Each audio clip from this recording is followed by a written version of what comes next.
What's going on, guys? I am back at it like a crack addict. Maybe I should stop saying that. But anyway, guys, I am back. I had an awesome weekend. Fun in the sun, fun in the snow. Most of you guys seen some of what was going on with my wife and I as we was in the Poconos, brave in the wilderness. All right, we pretty much was in the house the whole time.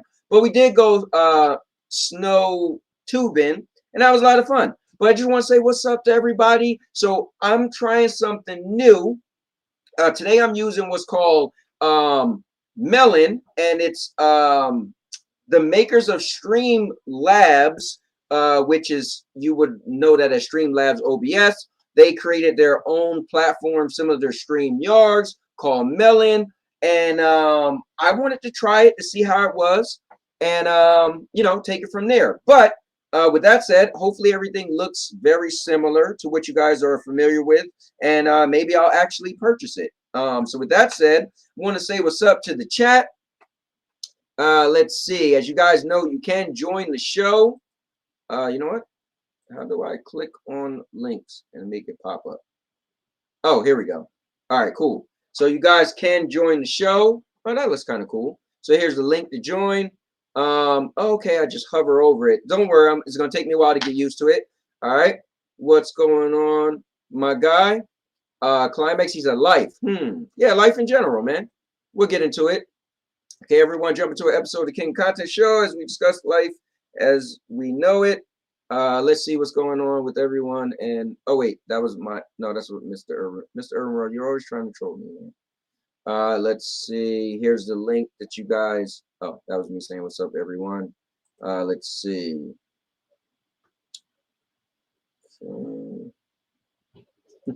Man, this guy.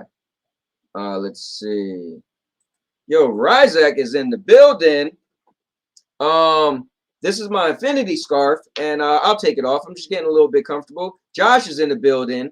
I don't know. Am I in 1080p? So I'm using the free tier, and I don't know if the free tier is no, it only goes up to 720. But I'll have to say, it still looks pretty good though. Let's see. My guy Hoults said I'm in the backstage. Also, guys, I want to say this. Nimbus, what's up, man? I am using the free tier, so I didn't pay attention to how many people I could have. So I'm inviting all these people, and I didn't even check to see. So I'm almost inclined to just pay for the damn thing. But the question is, if I pay for it, would it automatically change this to the paid version? That's a good question. Well, anyway, guys, my first guest I have with me right now is none other than a guy that I really, really, really, really like. I've did a lot of streams with. I've talked to him on many occasions, and when we're talking about life in general as we know it, this guy has a lot to say. So come on in, my guy, Stadia Pro Gaming. Man, you were this close to saying love, brother. I was about to say love, and I love you, man. But we've been knowing each other for a long time now. We speak pretty much every single week for what, like, man, well over a year. We've spoken at least once a week, every week. Yeah, we have. So that's pretty cool. So you've used this before, so you're familiar with this. Yeah, matter of fact, when we start up Retro Rewind Season 2, we're going to be using Melon exclusively. So nice. Now, Hoults told me he was in the back. But I don't see him. So does this mean the free tier I can only have 2 people? That's weird. Have him reload it. I don't know. I had to reload it. No, I don't know. I mean, I don't know if the free tier. No, I think it's very similar to StreamYard. You should be able to get 4 to 6 people in here for the free tier. I'm sure. If anybody could confirm that for me. Matter of fact, let me see if I could figure out. I mean, you like it so far. I think it's cool.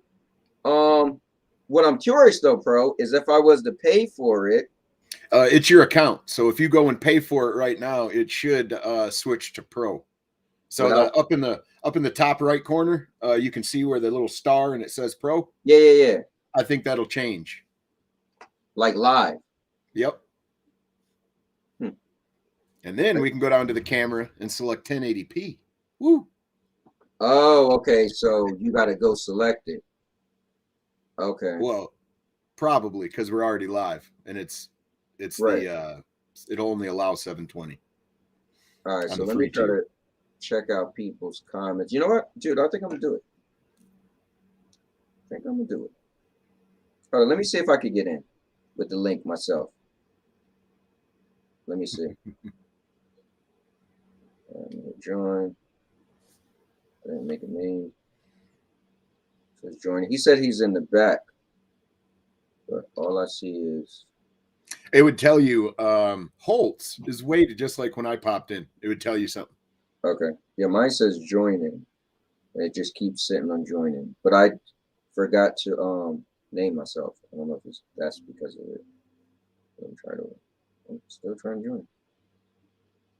Here, I'll try to join from my phone. It might be 2. I don't know, for the free tier. That would be interesting if it was. Mine's keep trying to make me join. There we go. So you're trying to join on your phone right now? Yeah, so it says broadcast reach guest limit. Oh, host needs to upgrade. The hosts need to upgrade. That's hilarious, Mr. Urban World. Okay. So let me jump out because I'm already out. All right, here, let's do it. Let's see what happens. Whatever. It's an investment. Claim it on my taxes, right? Now, are you paying monthly, Anthony? Or are you buying the lifetime thing? On, bro. Well, so I already got StreamYards for on almost a year. So, or little over 6 months, I still have StreamYards. So my point is, what's the point of if I do this, I'm definitely doing lifetime or not doing it at all.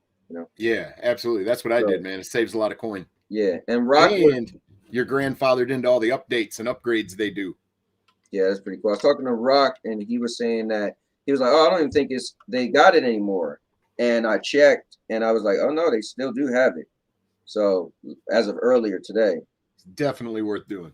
Whoops. All right, so let me just hold on, guys. I apologize for this.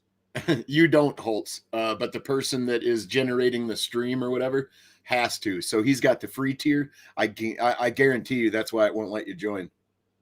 Yeah, he's about to pay for it though. Yeah, let me go find it different way. Find it faster. Anyway, entertain these people. Stadia Pro, come on. Hey, wonderful. It's on me. How is everybody today? Hopefully you all didn't work too hard this Monday, or hopefully your day's over. Oh, right on. Hey, I can tell you this, guys. Ray Sherrod, I1, and myself, we completed early access of Baldur's Gate 3 today, and it was a hell of a lot of fun.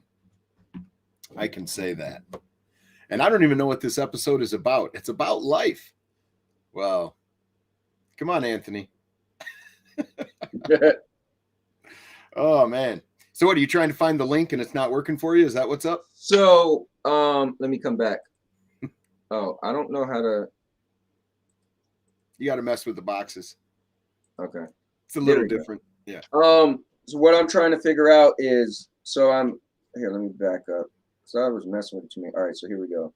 So starting at 99, lifetime deal. I'm gonna hit buy now. Melon. So proceed to checkout. I'm assuming, right? And then it asks me, so you are also close to saving on software. You just need to create an account.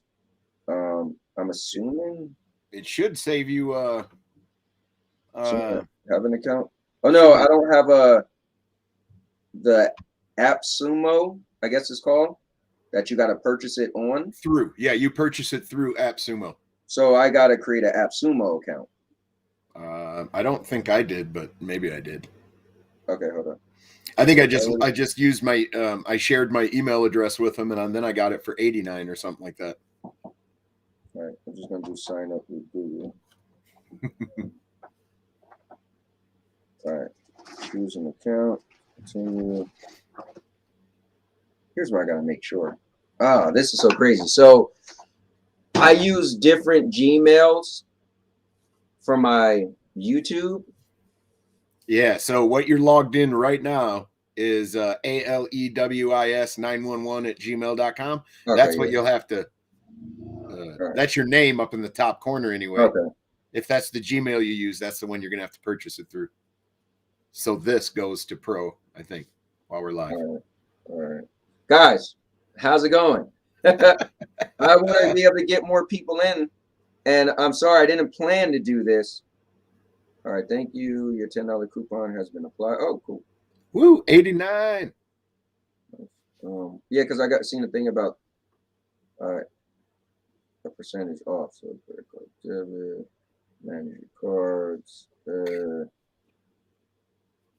Oh yes, a credit card debit. Select the payment. Mayne Games, what's happening, man? Mayne is in the building. Hell yeah.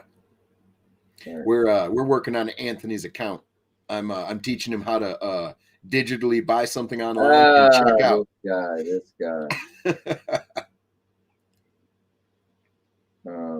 Don't forget that 3-digit code on the back of your card, cowboy. Just did it. That's funny though. Save payment. I don't really need to save payment. I don't think I'll be back here, but it still says that. All right, so I'm pretty sure that's it. All right, so let me see. Plan, license, tier 1, 99. All right, so while we're sure you got everything right, please review your order summary, email address, payment method, blah, blah, blah. So $89. Plan is license tier 1. Melon. I mean, it doesn't spell it out, but I'm sure that's what it is, right? Yeah. All right. It just says plan, license tier 1. Yeah, tier 1 lifetime plan. All right. Well, it says license tier 1. Quality 1. All right. I'm just going to assume thing. I'll try to screw me. And that's what I'm getting. All right. So for processing. Guys, I'm doing this live. And let's hope Stadia Pro was right. It should. All right. Checkout complete. Your order will be emailed to you. Let's see. Get everything. Next step. All right. I guess I got it. And I'm going to go to my email and see if anything pops up, which I don't think anything did. Yeah, Cowboy has his stuff set to pink. Oh, am I?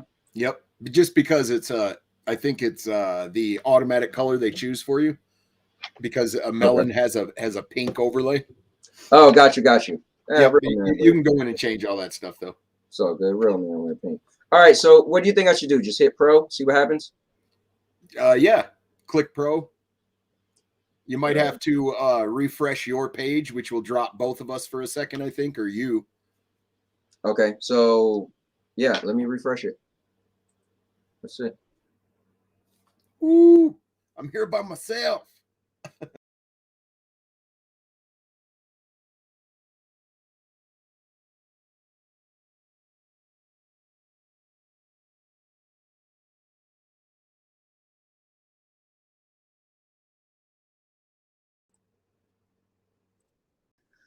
I can't say that All right, man. I'd shut this one down and start up another one. Well, I think or it said check something. Your email. The email first. Yeah, it might say follow this link to activate or something stupid. Right. Let me see. View product. WinStar. Okay, redeem your purchase. You must activate this product by March. Okay, activate now. All right. If you have an existing trial account with this partner, please use a different email address to complete activation. Also, once you activate your product, you won't be able to transfer. So wait a minute. Are you on a you're on a trial account? I don't know. I'm just doing the free thing. Oh, gotcha. But is that what they're saying? I had it on I just purchased it and went in and activated so you it. never tried it before? Let me see. Product activated. Redirecting. Your product has been successfully. Okay, so. Oh wait, it just like threw me in a thing. Did it add you to Melon? Yeah. Oh, it shows you and me. Weird. Oh, maybe I could refresh it now. Yeah, try that. Let me see something. Boom. You got 3 in now. Well, you're in twice. Okay, let me take myself out. I never heard that before. Take myself out? That you've been in there twice. Yo, well, bro, I'll tell you this. Hold on, how do I get out though? Whoops. Like how do I leave? The bottom right-hand corner of the screen. Bottom right hand says leave. Okay, well, you know what? But I'm in the same thing, so I might accidentally. Let me just take me out. Well, let me find which one it is. That one. Is this one? It is Inception time. Yeah, right. Okay, there we go. If you can't tell, I'm stuck in a dream within a dream that Anthony's having, and it's turning into a double nightmare. Let me get off of this. All right, so I think it instantly gave me Pro. It still says Pro, but coming in, guys, is none other than my guy that's on every single person's show. He makes the rounds and the rounds. He get around. He's even could transform to a Firebird. My guy, Hoults. Hoults. Can we all set now? I think we're all set now. No. But listen, it doesn't stop there because, guys, I have a person who's dear to my heart. This is the guy that's responsible for my channel being monetized. This is the guy that gave me the kick in the caboose and said, bro, what are you doing? Get it together. And I said, well, thank you, man. Mr. Josh Waring. Yo, what up, Will? What up, Cowboy? How we doing? What up, Doing host? great, man. Doing great. I think it's worked. Yeah, I'm not gonna lie. I like this. I like on the guest side at least. This interface for the Melon app looks pretty cool. Yeah. It still says Pro, but I'm sure it's just stuck on there or whatever, you know. Yeah. Now what I want to do. Oh, and wow, and it still shows the little Melon thing. But okay, so now I got Pro. People could jump in. It's gonna take me a little bit to figure this out, but so host just left. All right, cool. All right, we're looking good. So let me look at some of the Mr. Urban World said it's Josh. And Mr. Urban World once again. He's on. Mayne Games, Mayne. Man, in the chat is the actual link, so you could jump right in.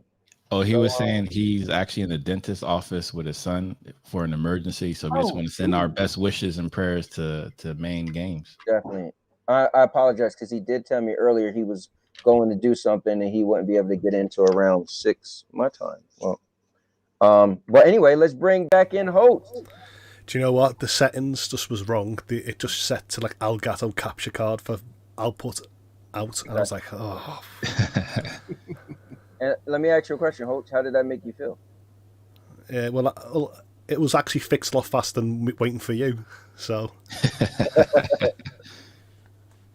I felt like it relieved, but it annoys the hell out of me every time.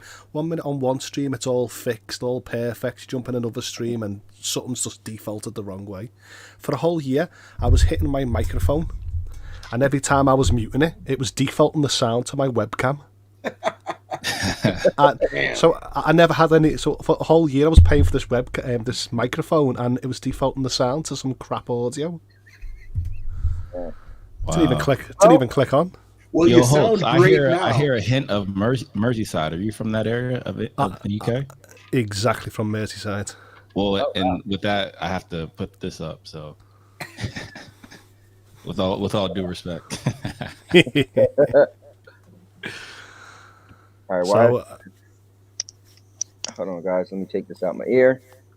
And all right. So we got Diz is also in the building. Shots fired. And Nimbus is cracking up. All right, guys. So what I wanted to do was bring us all on here because you know me, I love gaming, but I also just love to chat in general. And I feel like there's a lot going on in the world. However, Josh, you shouldn't have did this. You posted in the chat in one of our private chats that Google is working on the next gen Chromecast. I'm like, dude, come on! I'm trying not to talk about gaming, but that's some news. So I didn't get to read the article because I was on here struggling to figure out how to. My guess is they have to do something to hit 120. Yeah. So think about it. Let's talk about gaming real quick. And it's Josh's fault, first of all. Real quick. And what's up, Michael? I call you Cowboy.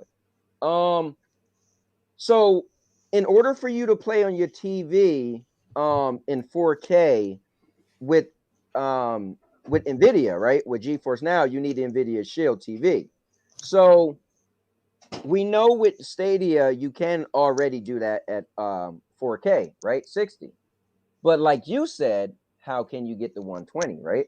So I'm assuming the Chromecast, the regular Chromecast and the Chromecast with Google TV can't do that, is what I'm assuming, right? Yeah, I would assume the same thing. Yeah. It would make sense if there is something new. Well, I hope that my telly that supports 120 can actually just be, the app can just be patched so I can natively play it, because I'm not going to pay it for a new TV or a Chromecast. Right. Yeah. Yeah, well, I just got a new TV that does 4K 120, and I was looking at GFN's 3080 tier real hard because I wanted to sample that out, but I think I'm going to hold on to my $99 since I have to build a PC soon anyway. Yeah. So, you know what? For me, I'm already able, like I got a bunch of Chromecasts. I bought a Chromecast Ultra T, whatever the hell it's called, that long name. But I don't need one, but I guess if Stadia was to like improve, like for instance, right? All of my TVs are kind of older. Like you would think the TV itself, the monitor itself would have to be able to do 120, right? Yeah. Like so it wouldn't even matter unless I'm going to buy a new TV. So, yeah. But that will be compelling though. And I have to read that article you sent, Josh, at some point, but I won't hold this up. But thank you very much, sir. No hi. Life, man. Life as we know it. So first, let's start off. I want to bring up one of the most compelling topics. That's just a general topic. We don't have to get crazy. All right. Unless y'all guys want to. But let's talk about COVID for a little bit. Hold up, Mr. Urban World. Are we allowed to say that word on YouTube? Just say Rona. I still don't think so. That's a great question, Hoults. I honestly don't think so. So I would just come up with an abbreviation and we can reference it as that. Hold on. Rona, the vid. If anybody know, it's me. So I made a video, titled it COVID Conspiracy, and YouTube was like, nope, you got the yellow dollar sign. That means you can't get monetized. But they let me have the video. So I said, okay. I stripped the word COVID and replaced it with pandemic. And guess what? They gave me the green light. So I was like, oh. So then I was slick and was like, okay, what if I go put it back? So now I put the tags back, said COVID and everything. And yes, Google, YouTube caught on because they're not stupid and gave me the yellow dollar. So I said, then I changed it back and they wouldn't switch it back. I was like, oh, screw myself.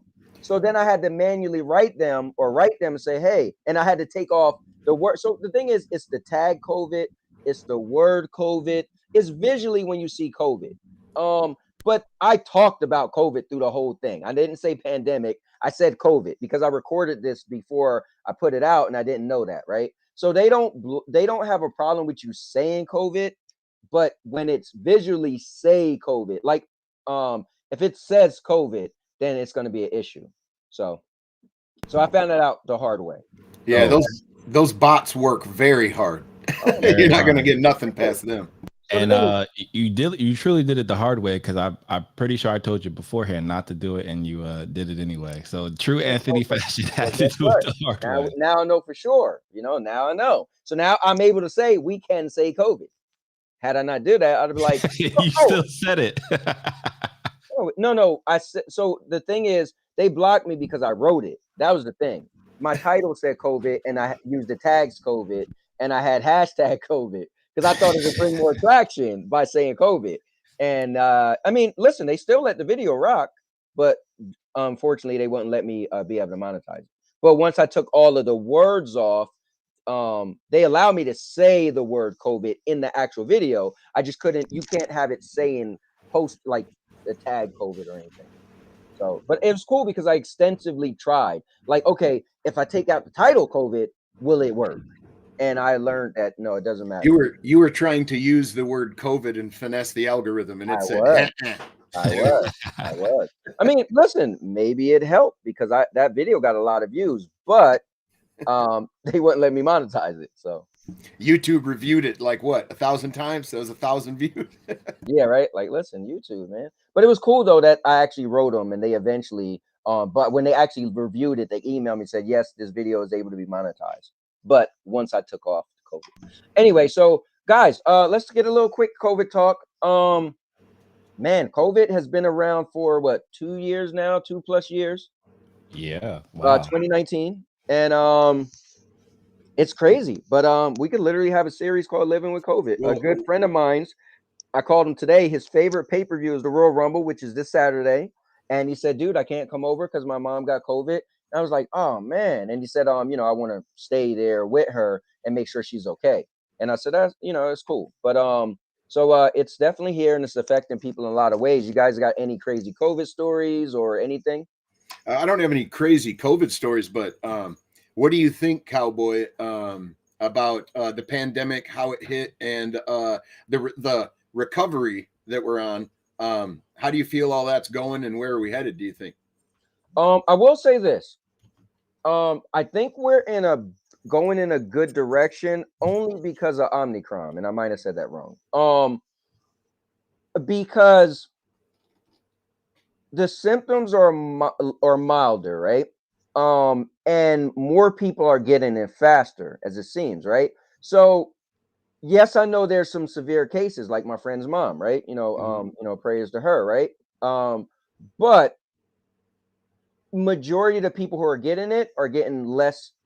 Their symptoms aren't as harsh.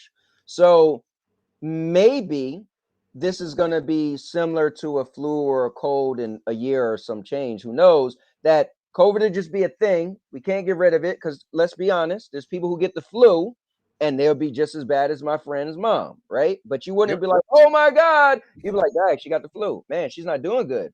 Man, we got to watch her. But you still go out the house and act like regular life. So yeah, the distinction would be, though, is that COVID, the Omicron variant, even if it presents, and I'm not saying it is, even if it presents as a cold, it's still COVID. True. Just saying that. But right, just like how you have the different variants of the common cold and the flu. Yes, so right. And then again, it does suck majorly, and our prayers go out, of course, to anyone who has passed because of it. But the death rate, I would say, is lower. It is extremely low compared to other diseases that are also contagious out there. Yeah, and Bruce makes a good point. We haven't got into vaccines or anything like that. I know Cowboy had a bunch to say about that, but yeah, nobody gets polio now. And sadly, the man who created polio, he died broke. So he cured something that was debilitating many, many people around the globe, and he saved us from it. And then he got nothing for it, pretty much. But that's compelling. So, he said Bruce Campbell is the only way to speak sense to this guy. So I'm not Bruce, just so you know, myself and others in other chats go on and on and on, just like you and I do in our chat. But the thing is, let me say this. I don't have anything against the vaccine at all. My point and when I made my video was just, I feel like it's being marketed incorrectly, right? When you see a video or a commercial, they don't say guaranteed, okay? They don't say that. I'm gonna be fair, but they also do not say you could potentially still get COVID and pass COVID and get sick. They literally leave that out as if I know what you're saying. The vaccines have been marketed as a cure in some areas or some news media, organizations and whatever. I just think that the sad thing is that our world has changed, and I don't think that we're going to go back. Yeah, some theaters have opened and stuff, Right. but I don't think it's over. And this Omicron variant presents as a cold, but the next one may not. It's always going to mutate. It's always going to fluctuate. We have no grasp on that at this time. So who knows what's going to happen? Yeah, so we definitely don't know, but it's like the common cold, right? How many times does that mutate, and is there a very severe version of the common cold, right? I mean, let's be clear, it's all about our immune system, to be honest. But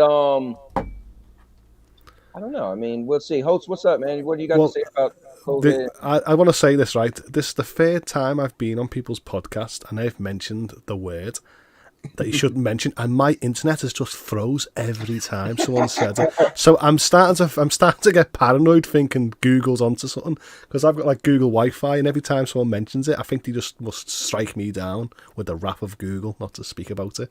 But with this whole thing, I've known people who've had booster shots and still ended up severely ill off the illness.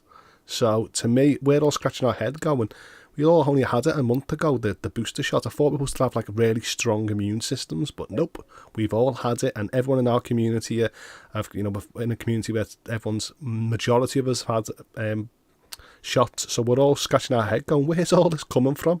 So we're just all accepting that we have to live with it, and we have to build our own immunity, herd immunity, because we can't keep on getting shots and then end up being sick anyway. And because in the end, like I heard before, we all think it's a miracle to help us get along with our daily life, but I don't think it's actually helping as prescribed.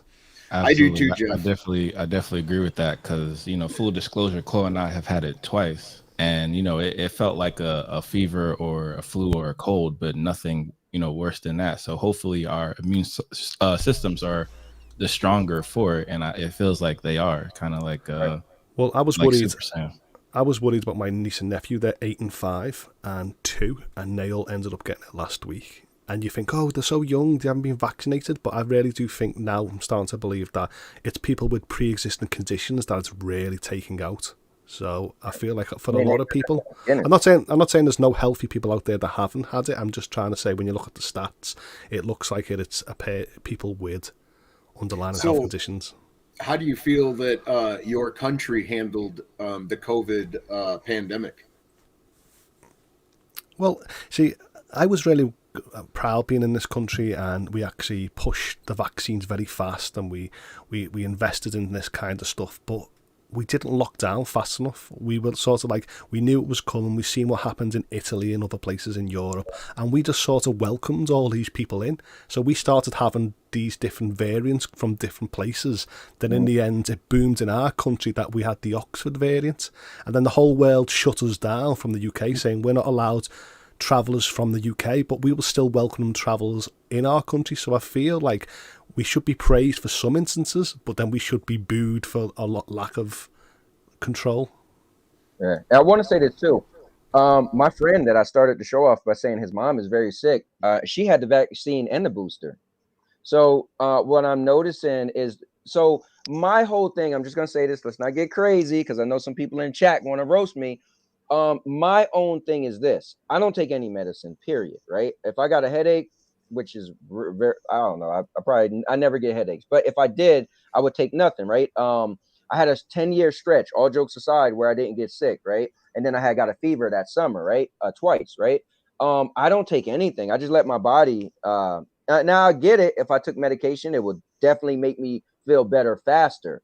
But I feel like I'm allowing this medication to heal me when I could did it myself, and I feel it's going to weaken my immune system. So where I'm going with this is, what I'm afraid of, and this is just me, not putting it on anybody, is because I worked at a market research company for 20 years, and I feel like, or not feel like, but there was many surveys I did when I was a research interviewer, and physicians would say, listen, I would say on a 1 to 10 scale, 1 is not at all, 10 is extremely. Would you rate long-term side effects? Cowboy.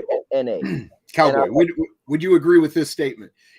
What you are personally afraid of for you and your family members or whoever took it is that don't put this on anybody. Okay, you in 10 years, you don't want to hear, hey, have you or a family loved one taken the COVID vaccine? If you have, call this number. You're eligible for compensation. I know what you're saying. I get it. Ironically, though, they are indemnified for any class action. This is another reason why I was wary about getting the vaccine, because technically we're not allowed to have a class action, and this is why they created it so quickly. So that and Big Pharma is only really held accountable when they actually have the ability to be sued, but it's been erased because Windstar makes a good point too.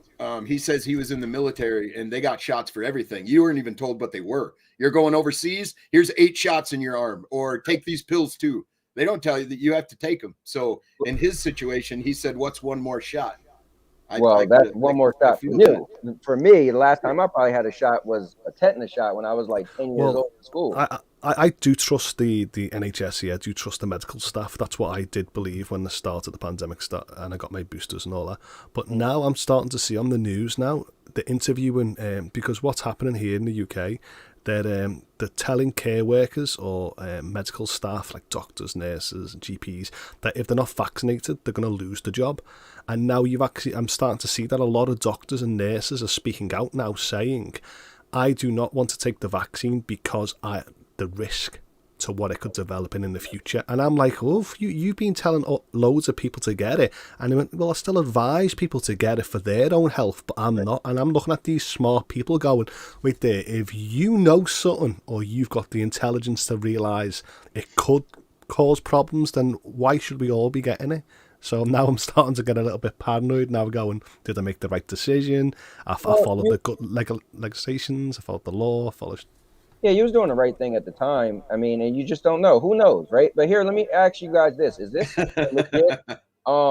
Is this like, I didn't hear this anywhere. Somebody told me this was the case, but Chloe said people with the vaccine died. Is that confirmed? That people with the vaccine died? Well, you gotta take this into consideration. Somebody gets the vaccine and then a booster shot, they keel over from a heart attack 3 days later. People are going to make a correlation, even if there isn't one. Oh, same thing with COVID. There's people absolutely. who died and then they put COVID on a death certificate, and that person didn't die from COVID. You know. So, and technically, do you actually die from COVID or you die from the complications from COVID because you can't breathe? So. Yeah. But anyway, I just, thought it was a cool talk to start this thing off, because this is the, most prominent thing in all of our lives. Not one person on this planet isn't dealing with COVID right now. Hey, it's life as we know it, right? Life as we know it. So if you guys got anything else, let me check the chat. I know Bruce is about to go in. Show me. I get where Bruce is coming from. Yeah. That last thing you said, Cowboy. What did I say? I asked for any truth to anybody dying from COVID, which I don't know. But I don't know. What was the last thing I said? But about the hospital, about people dying from unrelated illness or whatever other conditions or what complications, and then they put COVID on the death certificate. I think that's what he was saying. Oh, yes. Well, yep. That's what he said. Somebody, and I'm trying to think how long ago, but in the beginning when COVID happened, I remember somebody told me that a friend of theirs died from, it was something like a motorcycle accident or something like that. And they said it was COVID.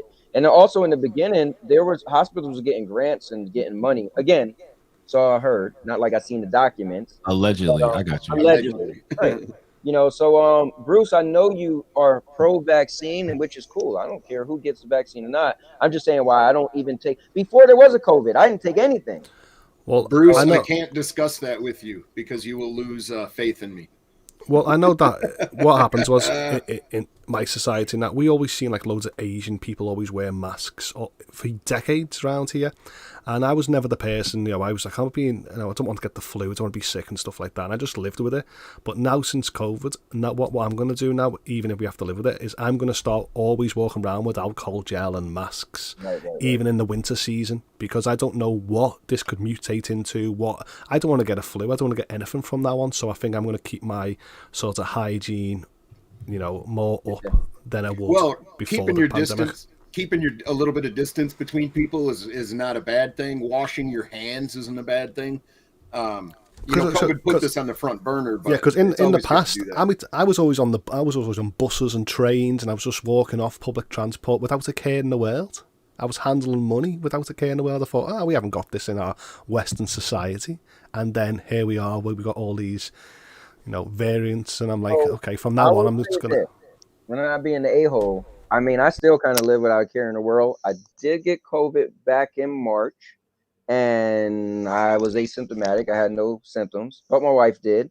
My wife got tested positive for COVID 2 weeks ago because she has mandatory testings at her job, and she was just feeling like a little under the weather. And it was weird. A couple of days in a row, she would have one day it was a headache. The next day, she never had a fever or anything, so she wasn't sure. She was like, "Well, I got to get tested at work anyway."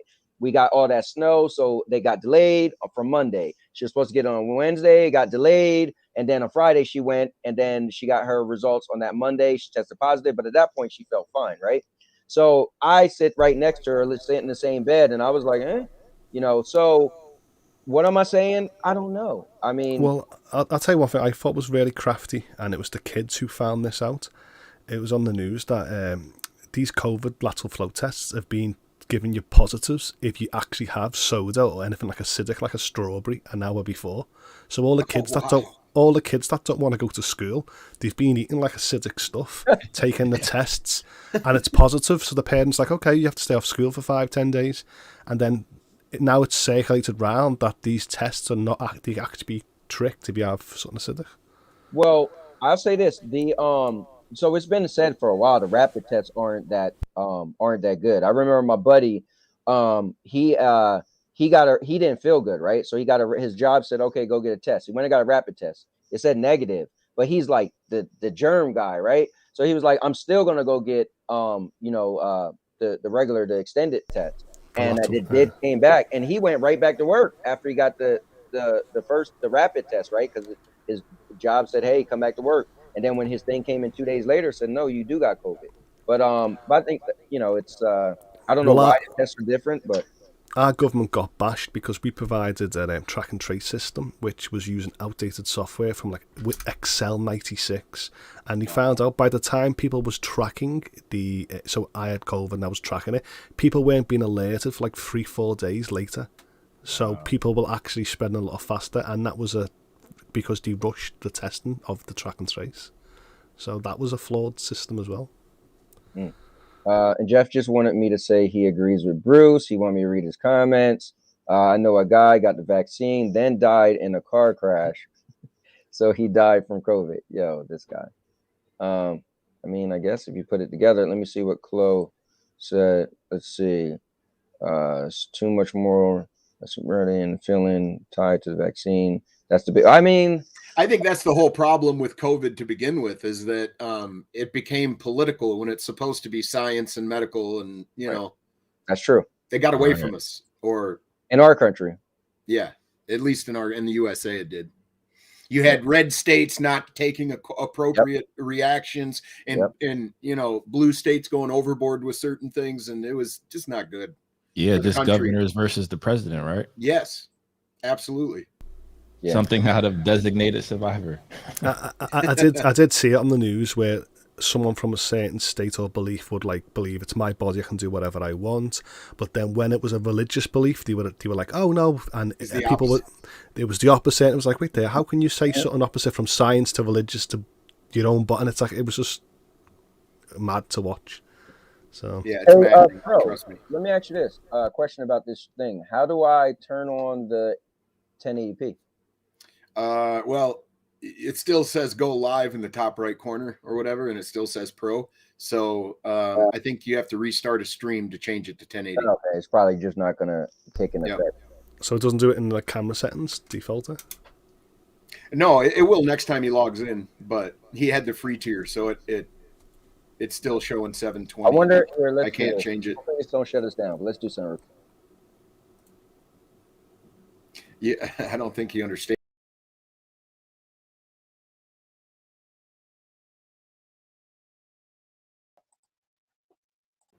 I'm back.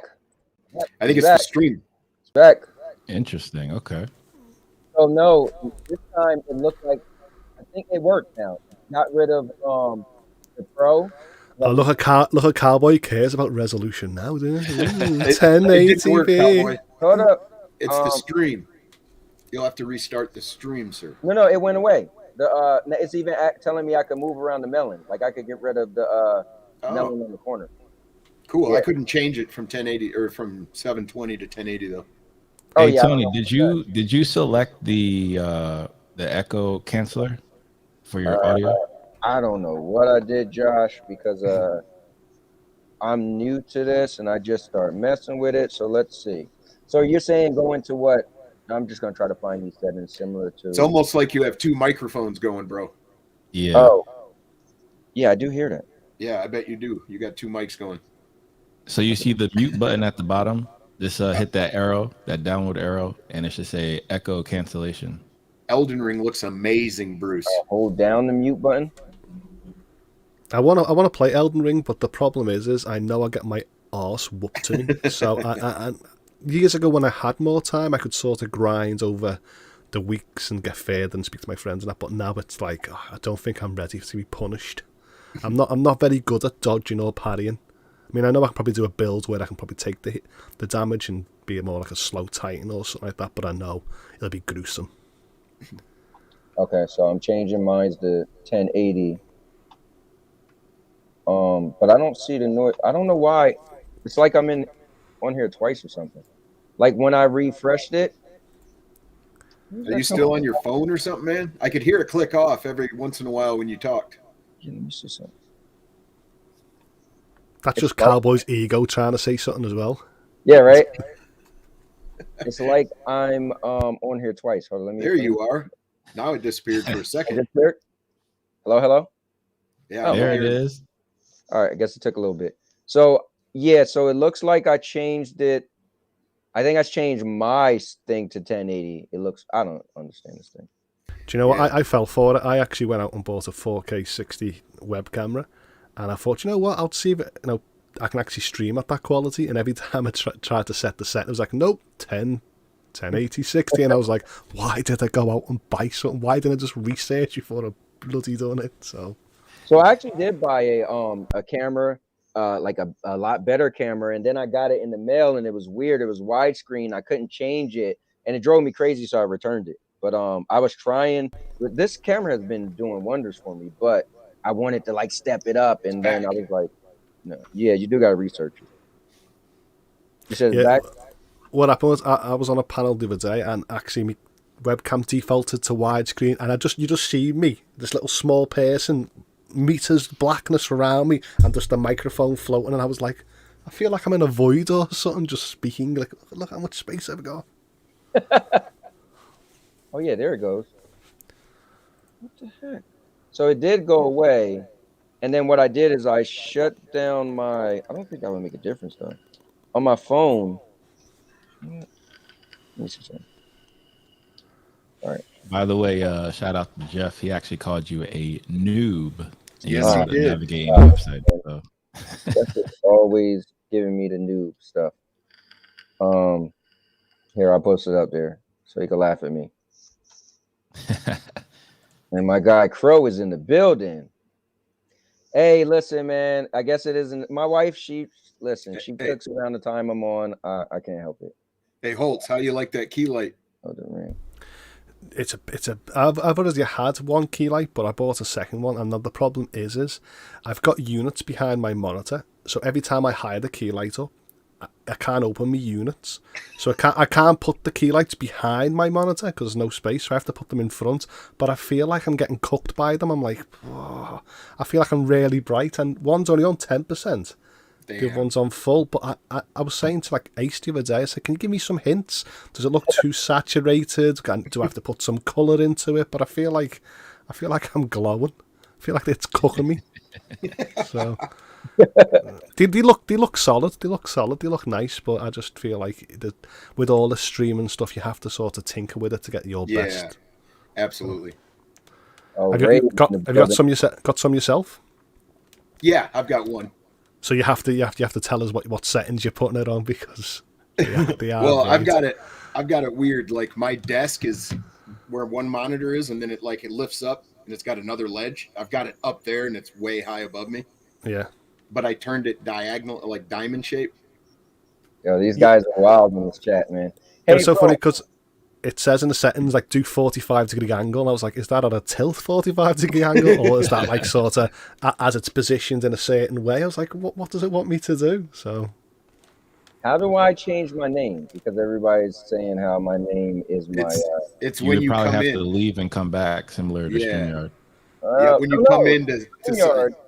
No, StreamYard, you could actually drag over it, and then it let you change your name.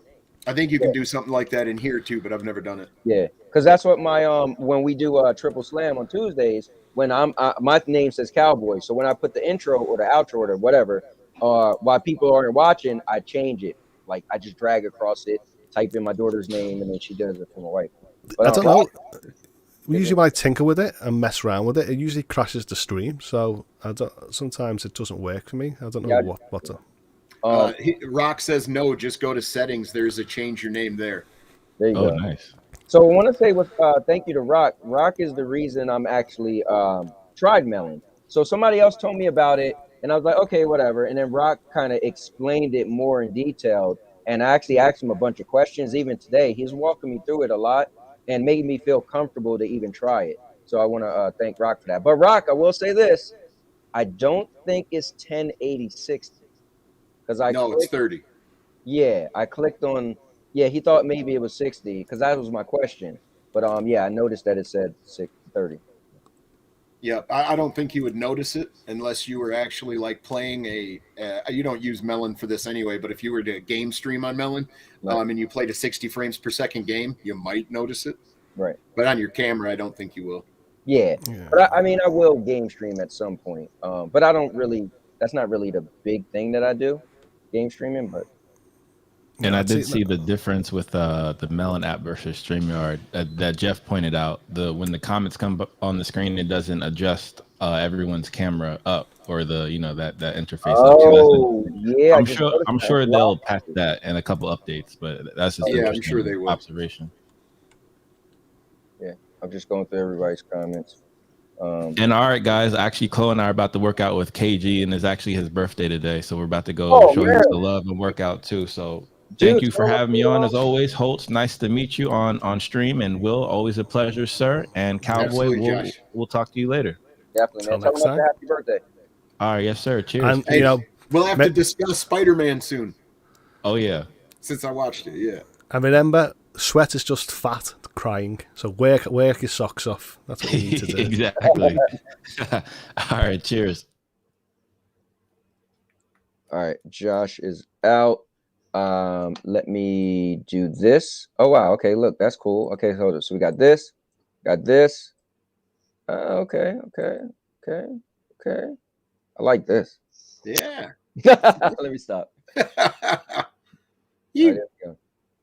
Right, let's see. I'm gonna see if the echo comes back in. Cause it was weird. It was like I was getting an echo when I turned my phone on when I wanted to have the stream playing. All right, looks good.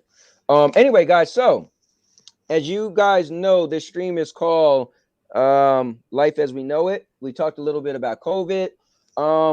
Let me just go around the room, man. This is cool. Wow. Ray's got a hell of a prediction. Really? Hold up. Yeah. Hopefully he's got some inside scoop on that. Oh, Death Carnival, Mafia 1 and 2, and Troll Hunter Pro. Oh, Troll Hunter Pro games tomorrow. Oh, wait, because I feel like they're different though. They don't. So they might release their blog tomorrow.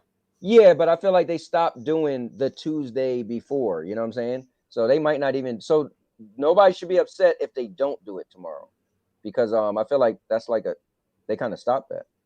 Well, Mafia, I'm very happy that they gave us Mafia 3 for Stadia Pro, but Mafia 1 remake. Oh, I can't wait to get my hands on that.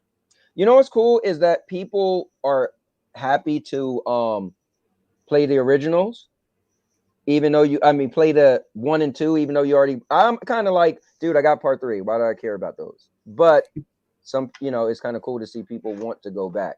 Now let me ask you this: what are you eating? Is that a hamburger? A bacon cheeseburger? Dude, you told her to make 2. Hell yeah. Yeah, I just want to take a bite. I'm a real fast eater, but how do I take my camera off? You click stop video. There you go. Wait. But then where's my little logo? Interesting. I don't know. When I stop video, my logo pops up. Pap. Oh, so I guess I gotta add that. Okay. That is a pretty face.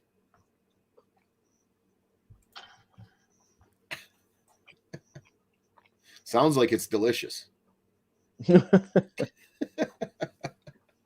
All right, so let's get into a little bit of relationships, guys. Yeah. What's that now? Let's talk of relationships. I don't believe that, Mr. Urban World. Oh God, what is he saying? Hold up. He said he's never had bacon a day in his life. That's what he told me today. I was like, dude, I don't believe it. Like, if you're not, if you just don't eat pork, but why would you just never have had bacon? You know what he told me? No, because I always got sausage. Like, no, like. Bloody hell. I live off sausage and bacon. It's like every single morning. It's like people are like, don't you get enough of it? I'm like, no. You know what I mean? Just put the brown sauce on. The grease from it is a food group. Okay. All right, so Squid is jumping in the topic. He said, I'm single. Ooh. Okay, so now we know that about Squids. We all know Jeff is single, so I don't think we need to ask. I think Jeff's actually married. No, married to Spencer. Is that the fireman? Let's see. Why would I need bacon? Yeah, I'm not trying to hear that. Mr. Urban World, if you have not had bacon, man, fry some bacon up until it's almost burnt and eat it. You'll thank me. It is not sausage. Tastes nothing like sausage. Mm-hmm. I do love a nice crispy piece of bacon. I mean, here you use like sort of fat back bacon where it's like a strip of bacon and loads of fat. Here we just have like big chunks of bacon. Like, oh, it's nice. Rock's a humanitarian. He doesn't eat people. Well, I was watching Mayne. Not you, Hoults, cowboy. I was watching Mayne's Final Fantasy stream the other day, and he was mentioning about a flexitarian, someone that rotates between like vegan and vegetarian, just to get off meat. And I was like, that's the first time I've ever heard that terminology. So I'm learning a lot about people's food habits. Yeah, I've never heard about that either. So there's Rock as a humanitarian. He wouldn't eat one of them, and flexitarian. I ate people before, but it was a mistake. Is that when you quit eating meat, Squids? You know what's I mean, I've actually ate humans if you classify the jelly baby sweets. Have you seen them like shaped like little people? Do you have them in the States? I don't think so. It's like a famous sweet in the UK. It's like gelatine, but it's shaped like little people. So, I mean, we have what Sour Patch Kids? They're like little people. There you go. So you know what I noticed is that if I'm on a certain, like right now, I'm on Squid's comment, right? I can't tell which comment that is. Like, so with StreamYards, it highlights the comment you're on. So now I gotta keep looking. Like, so let's say the chat was going wild, right? Oh, I see what you're saying. Yeah, I can't figure out where I left off, or I have to look to match up that comment.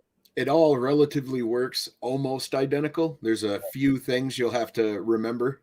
But for the most part, it's very, very, very similar to StreamYard. Oh, you know what? I guess I could scroll over it and it would say hide. So it will be the one that says hide. I couldn't eat a whole one. Oh my God. I feel like the chat I can actually hide behind it. Look. I mean, yeah, you can. That's what they were saying. Ooh, crow resin. I don't think I could do that. I love bacon, but ooh. What? Yeah, he says, have you ever eaten raw bacon, pork fat, buried or brined in salt? It's terrible. Much better cooked. I could, yeah. I've had raw bacon. It's the people that can't cook it properly. When they give you the terrible bacon butty, and you go, do you enjoy your bacon sandwich? And you're like, yeah, but they can't cook a proper one. I've literally ordered a hand breaded chicken sandwich from some place, and And I was like, yeah, I'd like some bacon too. They brought it out without bacon, and I said, hey, could you bring me some bacon and I'll throw it on it? They brought cold bacon uncooked to the table. Oh my God. I swear, and sat it down. Yeah, incredible. Russians love that stuff with a little bit of garlic. Yeah, no thanks. This is really good. Winstar said, make sure you check out Squids on Twitch on his show after Stadia Dosage show helps out. Yeah, so here's the thing too. I think it's cool that Squids is partnering up with Stadia Dosage, but I feel like if the people don't follow him on his own stuff, then it's disservice, you know. So I hope that people are following him, because it's cool that he's giving his time helping out a bigger channel, which is cool. Because you get a chance to be on the channel and you get a chance to be known. But I would love for people to say, oh wait, let me follow him. So I'm glad Winstar pointed that out, man. Rock has a tip for you. Oh, okay. Okay, it's because you have the cameras mixed up.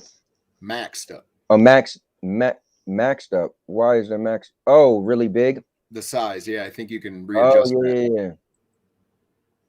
Okay, hold up. Hold up, Rock. I don't know. There was like SVG now shrunk. It's like, what's happening? Hold up. So I'm trying all the different ones, but I think that the comments are still pretty big. Wait, how do I? Yeah, you're not doing what he was referring to. Yeah, I think in the beginning though there was something that was making us smaller and bigger. Let me see. Is there?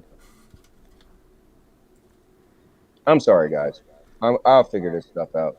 Rock, you might have to like jump in a stream with me one day and just kind of like help me figure it out.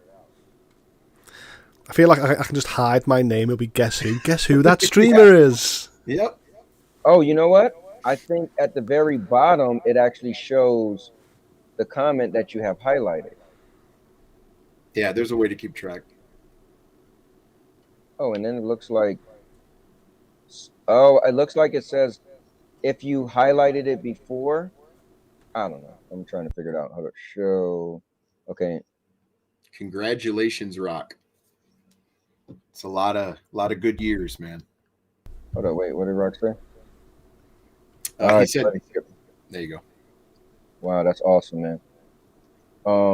Yeah. So can we get back into the relationships? Yeah. All right. So, I am married. If you guys didn't know, and this is my third marriage, and I learned a lot along the way, and I'm proud that I kind of grew up a little bit because I felt like I definitely was I need to learn a lot, you know, about myself.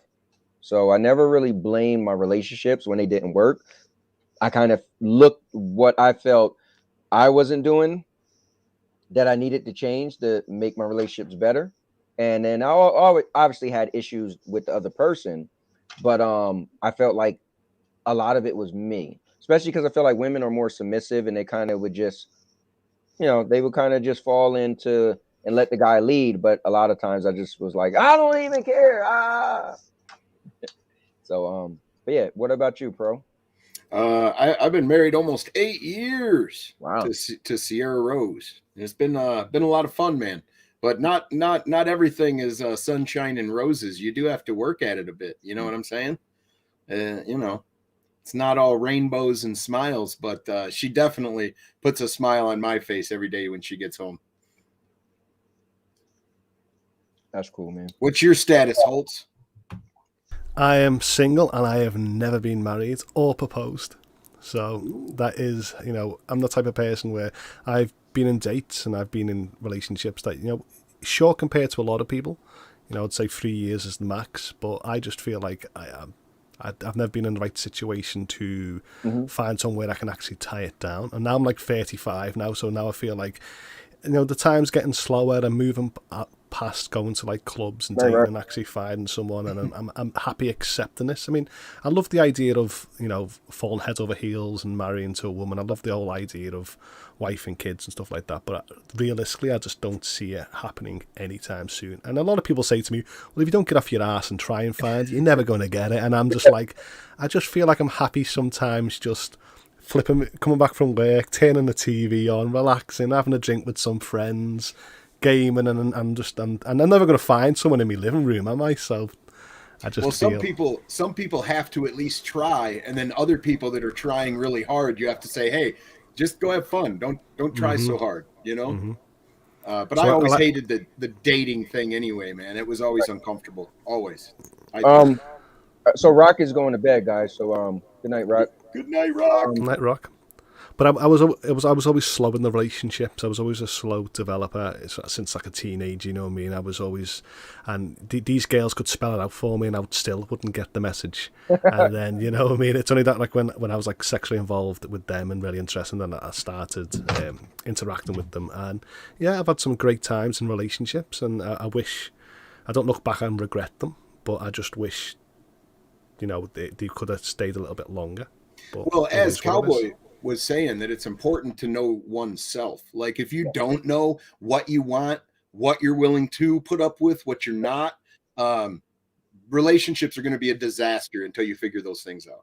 But it was so funny because over the years, my brothers and sisters were like, "Oh yeah, you know, you have to have kids, you have to have a wife and stuff like that." And you know, they used to like have jokes. And now because their kids now are teenagers, they're losing their hair, they're going grey. They say to me, "Hoults, stay away from marriage, stay away from kids." So I'm feeling like, wait there, it was only a few years ago you were telling me that it was the high life, and they're like, no, don't do it, stay single. That's funny. Oh, does Jeff have some advice for you? Just hire some professionals if you need company. He's got a few dead professionals in his backyard, I've heard. Right. At this rate, I'll try and ring a professional, then I'll actually change the number and I'll be like, hello, you professional gamer, can you bring pizza around? Okay, thank you, bye. You know what? It does say highlighted. So the one that you're on, you have to pay attention to, and it does say highlighted. I'm sorry, guys. I'm just trying this thing out for the first time. And as I see things, I'm just kind of putting it out there because I'm trying to learn this thing. And hosts don't want to tell me all the secrets, so. What's the longest relationship you've been in, but not counting marriage? Okay, well, Sierra Rose just popped in, and so you spoke of the devil or the angel.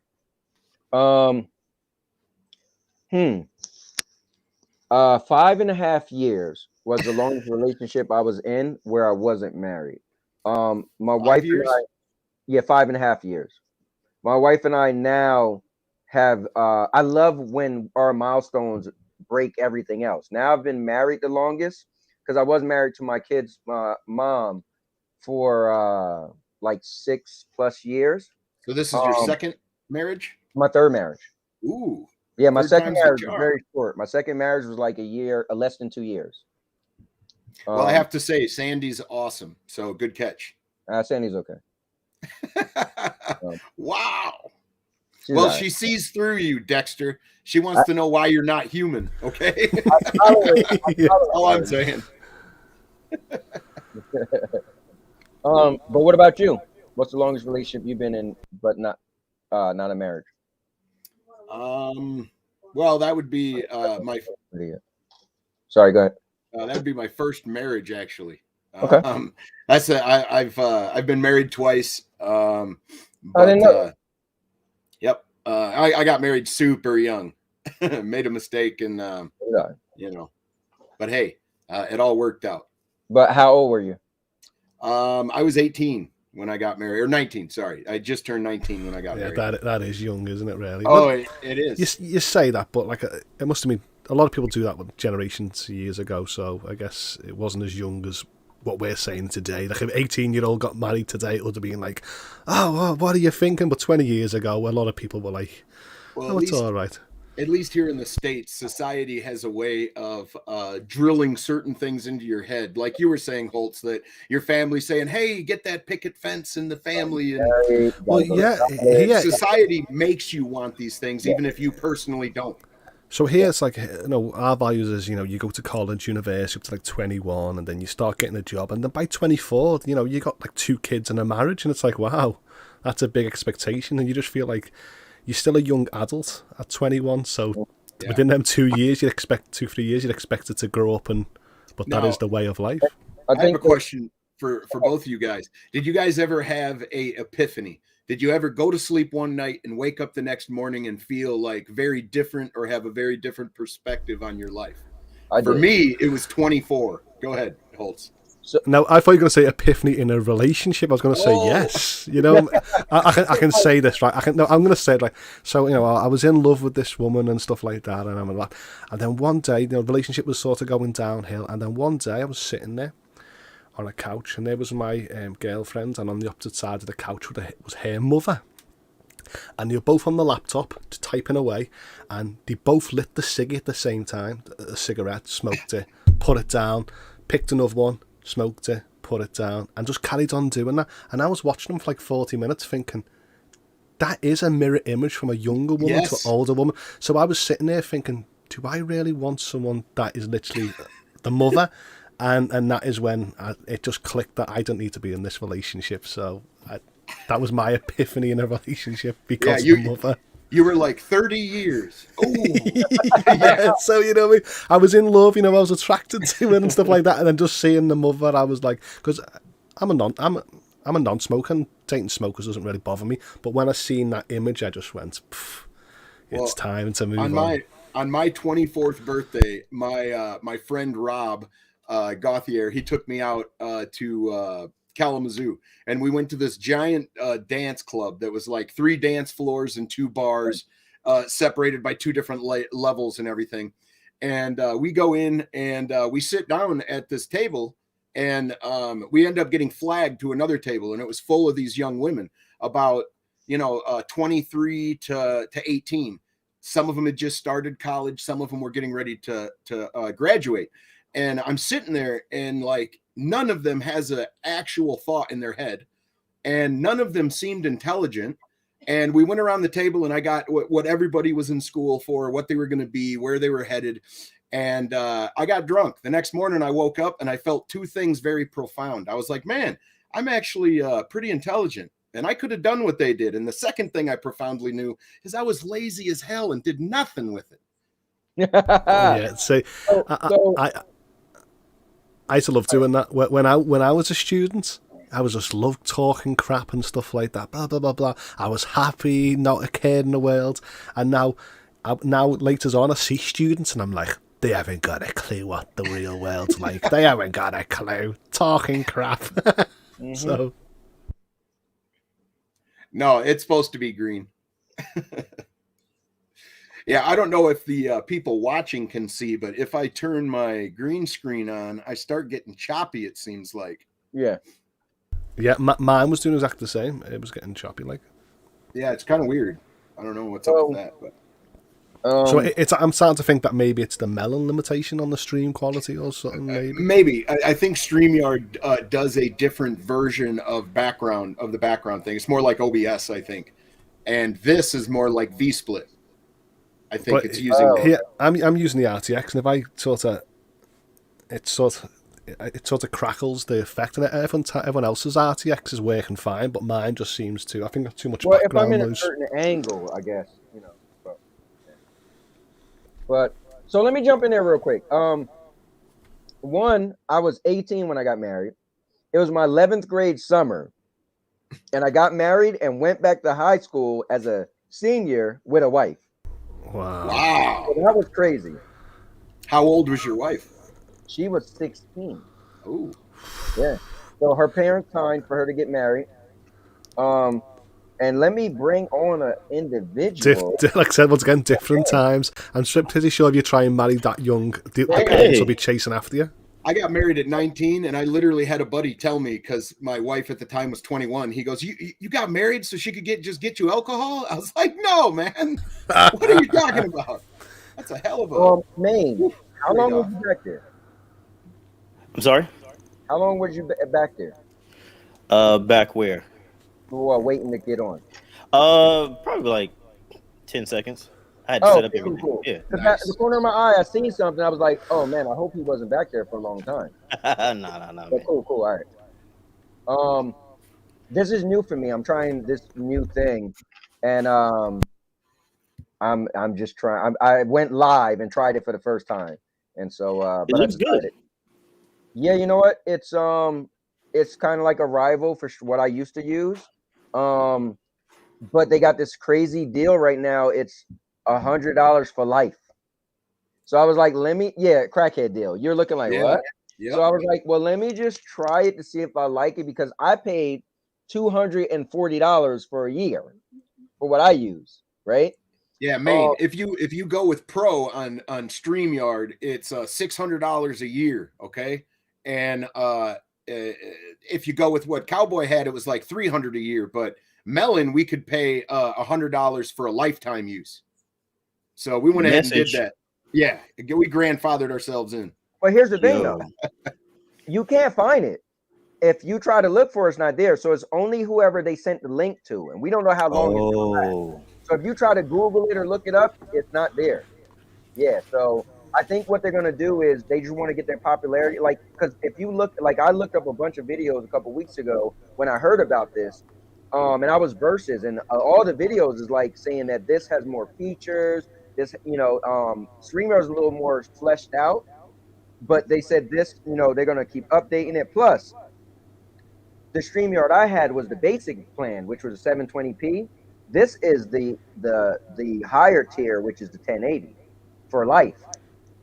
Yep. So basically, you came up. Yep. Oh, I came up. But you see, the problem I've got with this is that in StreamYards I can change my cameras, but in this one I still have a problem switching between cameras. So if I want to do my VTuber avatar, I can't do it. If I want to do it for a wider angle, it won't let me. It just sticks to the camera that I tuned in. Well, So this is what newer than StreamYard. So you got to figure they're gonna be working on this and working on this and working on this. But with Melon, I did actually link it to my Streamlabs because I was setting up a Pokemon stream for the Pokemon Legends Arceus, and what happened was I done like a Pokeball. When it throws it, like says new follower, and then what I've done is, because it was in Streamlabs, I linked it to me Melon, and then without me knowing it, when people actually join, it actually Pokeball throws out. I was like, oh, did I really want that theme? But it's good to see that it integrates in. So I saw a video that because the people who make Streamlabs makes this, so a lot of stuff is interchangeable. What I wish is I love Streamlabs that you could stream in 1080p, 60, whatever. Your heart's content is all about your laptop, your whatever, your hardware, right? But I wish that, but that's pretty much for you solo. Like if you're just playing games, it look amazing. You can have yourself in the corner, whatever, right? And I wish that people say, hey, I want to join you and I want to turn into like a show like this. I wish I was able to say, okay, cool, and somehow turn that into this, and then my stream didn't have to end. That would be amazing. But when I tested it, I told you like a few weeks back that once I tested Stadia and GeForce Now, on my end it looked perfect, but when I was actually streaming next to it was sort of had like a little stutter, and I didn't want that to represent bad on the cloud services, so I didn't use Melon to do it. Anthony, when you set up your account and everything, you can actually stream to Facebook, Twitch, YouTube all at the same time. You just set up the accounts and multi-streaming, huh? Yep. Yeah, I used to do that with Streamlabs, but I only stream for this now. And I heard it's up to 10 people, you and plus another 9, so I feel like there's a lot of panels I can fill the screen. Yeah, absolutely. You said $600 a year. The layout is a little, it was $50 a month. $50 a month, yeah. Yep. See, the layout is a little weird. Like if you're used to StreamYard, the box's shape looks a little different. You got to click around to get what you want. when Rock sent me the link, I was some and ahhing to really want to do it. Then when I seen the full year price, I was like, bloody hell, I'm getting a cheap deal here, aren't I? So I think I got it translates like £70 over here when I sort of. Yeah, I mean, this is crazy. For Lifetime, like, dude, so typically when I do shows with other people, this is pretty much all I'm doing, right? So this is what I did before, and I looked and they got a bunch of options too that StreamYards didn't have. So I feel like this is going to be good enough, you know. Yeah, I can give you a link, man. I'll send you the link right now. Yeah, it's great value, Collins. It really is. Yeah, it's just I mean, this is pretty much what I've been doing, and for this to be $100 for Lifetime, I mean, and mind you guys, this was so compelling for me. I still paid for StreamYards for a year, so I still have until September 2023. No, this year, right? Yeah, we are in 2022. Cowboy, Yeah. do you mind if I just jump out, switch camera to my avatar, and see if I can switch it back? Yeah, hey, you know, you got the link for Lifetime, man. Remember this Lifetime link. Yeah, let me just check this. Jump out, jump back in. Let me give Collins the link. And actually, Collins, if you share your email address with them, they'll give you like $89 for life. You're purchasing really? it. Yep. You're purchasing it through a third-party vendor called AppSumo or Sumo App or something like that. I've heard of them. Okay, that's actually pretty good. That's a great deal, actually. Yeah, it was. I was doing Retro Rewind, and I was spending $50 a month, and just to get 1080p. And this, that's foolishness. That's foolishness. Never. Well, not never, but it's foolishness. What we had, you know, that's what we had. Yeah. Let's see. Copy link. Now they do got a thing on here that says you can make $10 if you invite people or something like that. But I don't think that's going to work with the other deal, because I feel like you got to share the link that actually takes you to AppSumo. Right. Yeah. Windstar said, "Get on that, man. You tripping? You mean on what? on the 50 a month joint? Or you talking about the 89? I'm about to be like, man, you was on that a week. If that's what you think." Yeah, my thing is, I couldn't bring myself to pay the 50, but I couldn't bring myself to pay the 20 a month, right? Mm-hmm. But then I realized so my thing was this: I was being bougie, right? I was like, no way will I pay for 720p. I can't do it. But I was using the free tier because they give you 20 hours a month. Now I'm using the free tier so much that I was running out of time. And I'm like, okay, I keep saying I don't want to pay for it, but I'm clearly using it more than 20 hours. Right. So at this point, you might as well just pay for it. That's true. I can see that. That's true. That's true. All right, Winstar, I'll look into it, man. He was like, get on it now. What are you doing? Why are you still here? Pull up a tab. No, it does make, if you do this type of stuff, it makes sense. Yeah. If you don't, then, you know, I get that. So Mayne, you just jumped in, man. We were talking about COVID. You said something in the chat, and it's up to you if you want to elaborate a little bit. But you said in the chat, you used to work in a hospital, and you heard some crazy stuff. You don't have to say, or you can, but like, what was crazy? You know, one of the things that really, because I worked in a place called Central Services, so we pretty much were like the store of the hospital, and if whatever patients needed, as far as whether it was crutches, tissue, anything that they needed, anytime you're a patient, you request certain items, we were the people that funded all that and brought that to you. And so, of course, because of that, we had access to doctors, nurses, emergency, and all that stuff, because that's where everybody came. And so, like, especially during the first few months of the pandemic, it was really crazy to hear some of the stories, because it was so new and we didn't know what to expect, and a lot of people didn't know how to handle it. Some of the things that I saw as far as some of the treatment of the patients, because people didn't know exactly what they were dealing with, the treatment of some of the patients was honestly at some times very heartbreaking, to be honest, because you had these people who were caregivers, and you're sworn in, so to speak. You take an oath to care for those who need the care, but you're also worrying about the impending, transmission of this disease or this sickness, and so it causes you to question things on a whole nother level. So I've heard of patients being sat places, and we had a tent, and there was a tent, and either you had COVID or not, whether or not you had it or not, that's where you guys were. And sometimes it was like, well, some of these people aren't even tested positive, but because you're scared of this transmission and scared of what it may mean, you're putting these people in the same areas at the same time.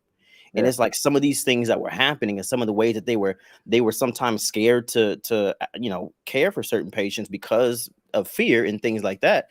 Man, it was crazy, man. And I sometimes had to like just take a moment, because like I was like, I want to do my part in my department to help out and provide as much care as possible. But man, to see or hear that these nurses and staff who were there to take care of these patients are scared themselves, and like, I don't know. I think the best course of action is just to let them be for now, because I don't want nothing and I don't know what they got. Right. And it was just some of the things that I've seen and heard. It kind of made you question. It was kind of like Lord of the Flies-ish in a way. It made people were questioning, how deep or how deep is our care to care for other people. And if do I have to come to work and deal with that and then go home like I did? I would come home at my door, take everything off, and then like run to the shower. You know what I mean? Because I didn't know what was gonna happen. But you got to. That was my department. Yeah, that was my department. A lot of nurses and doctors. What do they do? I think Ray Sherrod's wife is a nurse, and I think they had a protocol for when she came home. Yeah, it's the people on the front lines that really had a lot to deal with, the people that had to go like grocery stores. Yeah, that's not a medical job, but you had to be there so people could get their food. And I don't know, we did push a lot of people out on the front lines. But hey, continue the conversation, guys, but I do have to run, Cowboy. Thank you for the invite, sir. I do appreciate it. Pro, pleasure talking to you, man. Thank you. Absolutely. You have so much knowledge with everything, man, and I love talking to you about gaming and others. So I'll see you around, my brother. All right, man. Appreciate you guys. Later. So yeah, man, it's just that it was during that time, it was very rough because you had to figure out how much care can you give at that time when it was such an unknown outcome, especially in the beginning stages of it. And it was just like, man, sometimes like, especially working there, like you had to take a minute sometimes and be like, yo, this is like, it all sets in, you know what I mean? Like, we're in this situation right now, and you're like, yo, I'm seeing and hearing these things. Sometimes you had to like take a second and just take a deep breath, because you're in it. And you don't know what the hell's going on. But yeah, there's a lot of things protocol wise that just, it was crazy. I remember in the beginning, my friend went to the hospital because he didn't feel good. Yeah. And he said, the doctor said, listen, you'd be better off, if you don't feel that bad, you're better off not coming. He said 60%, and this was in the beginning, said 60% of the people who came to the hospital left with COVID. And they didn't come with COVID. Yep. But because they was in the waiting rooms and everything, that was in the very beginning. But yes, sir. Yeah, it was crazy. And then sometimes I think because they didn't want to induce panic in departments, I remember we found out weeks after it happened that we did have a positive patient. So you factor in how that handled, how that handling of that situation affected a lot of staff too. Like some of us are like, wait a minute, you've had somebody here this entire time and we didn't know about it, and we've been going up to rooms and we've been delivering things and like we didn't know. And their response was, we honestly this is new, we don't know how it's transmitted, and we also didn't want to induce panic. And I'm like, well, now that it's people talk, so now that it's widespread, you're kind of too late for that. And so like I said, there was a lot of that stuff that was just scary, man. Straight scary. Well, we found out that a lot of doctors weren't getting the proper PPE care. And we were like, well, doctors see hundreds and hundreds of patients per day, and you're thinking, wow, are they the ones that are sort of passing it on? But you don't know where to look to when no one's got the proper... Yeah. And go ahead. And like Bruce said, he said like firefighters run into a burning building. True. But I think the thing is, firefighters are well aware. That's true also. It's fire. It's danger. It's immediate danger. You're well aware, right? Right. I think your story you're talking about is in the beginning of COVID, where the fear was you didn't know what to do. So you know, some people were being, or patients were being I don't, not intentionally not being cared for, but because the fear of it, right? So that's I get the firefighter thing, but it's not the same as what you're saying. I get, Yeah. I get what Bruce saying. Let's see. Yeah, when it's happening in the army and training, we had to shut down real quick, and they told us stay in a hotel if we had to go home, take everything off, and throw it in the washer and all. Yeah, Yes, sir. Yes, sir. That was another big thing too. That was crazy too. Is that you had to? There's a lot of people that you had, and also like he mentioned the PPE thing. I was there also when people were coming down like all the time. We had to make a list of how much PPE were we giving out, and we had to literally ration out PPE. Like it was no joke. Like doctors, we had doctors and nurses upset, coming down having full blown arguments in our department because they're like, "Well, what do you mean? I need this?" And we're like, "Well, people are because again, people were panicking and were scared. They were taking more PPE than necessarily may have needed just to keep mask on or whatever all the time." And but so there was a lot going on. let me say something to Bruce. Yeah, So yeah, yeah. Bruce said, he said it's the same mindset. He said, sorry, he said, you need to put the fear aside and get the job done. So I disagree with that. Okay, so global pandemic. I don't know how many global pandemics happen in your life, right? But that sends a certain shock, right? And I could see people who was, you know, let's say you was a doctor for 28 years, and you kind of, you know, standard procedure, people die every day. You see it happen. Then you hear because remember, the thing is, it's like a movie, right? Show my kids Contagion, and it's crazy how much similarity with Contagion, right? And you watch that movie and you're scared, like, what? Well, COVID was real life contagion, right? So you just didn't know if you was gonna get it and drop dead. You didn't know if you was gonna get it and die 2 days later. So I get, again, the beginning. Now, today, Bruce, I could understand. Today I could agree with you and say, oh yeah, it's job, you know your job or whatever. But Mayne is talking about in the beginning, and that's why it's not the same as a firefighter. Because a firefighter, you've been a firefighter for however long. You've also even heard of firefighters. You might have been your first day on the job, but you've heard of firefighters your whole life. A global pandemic is different, you know. So you know, that brings what you're seeing on TV and the movies to real life, and everybody doesn't really know how to handle that. So that's so different. But today, 2 years plus, yeah, you know, as we all heard of COVID now. You can't be like, oh my God. You're like, dude, you listen, you gotta do your job. That's the difference. But I do get your point. But yeah. So anyway, I just wanted to ask Mayne about COVID. I am old. I was around for the Spanish flu. We believe you, Jeff.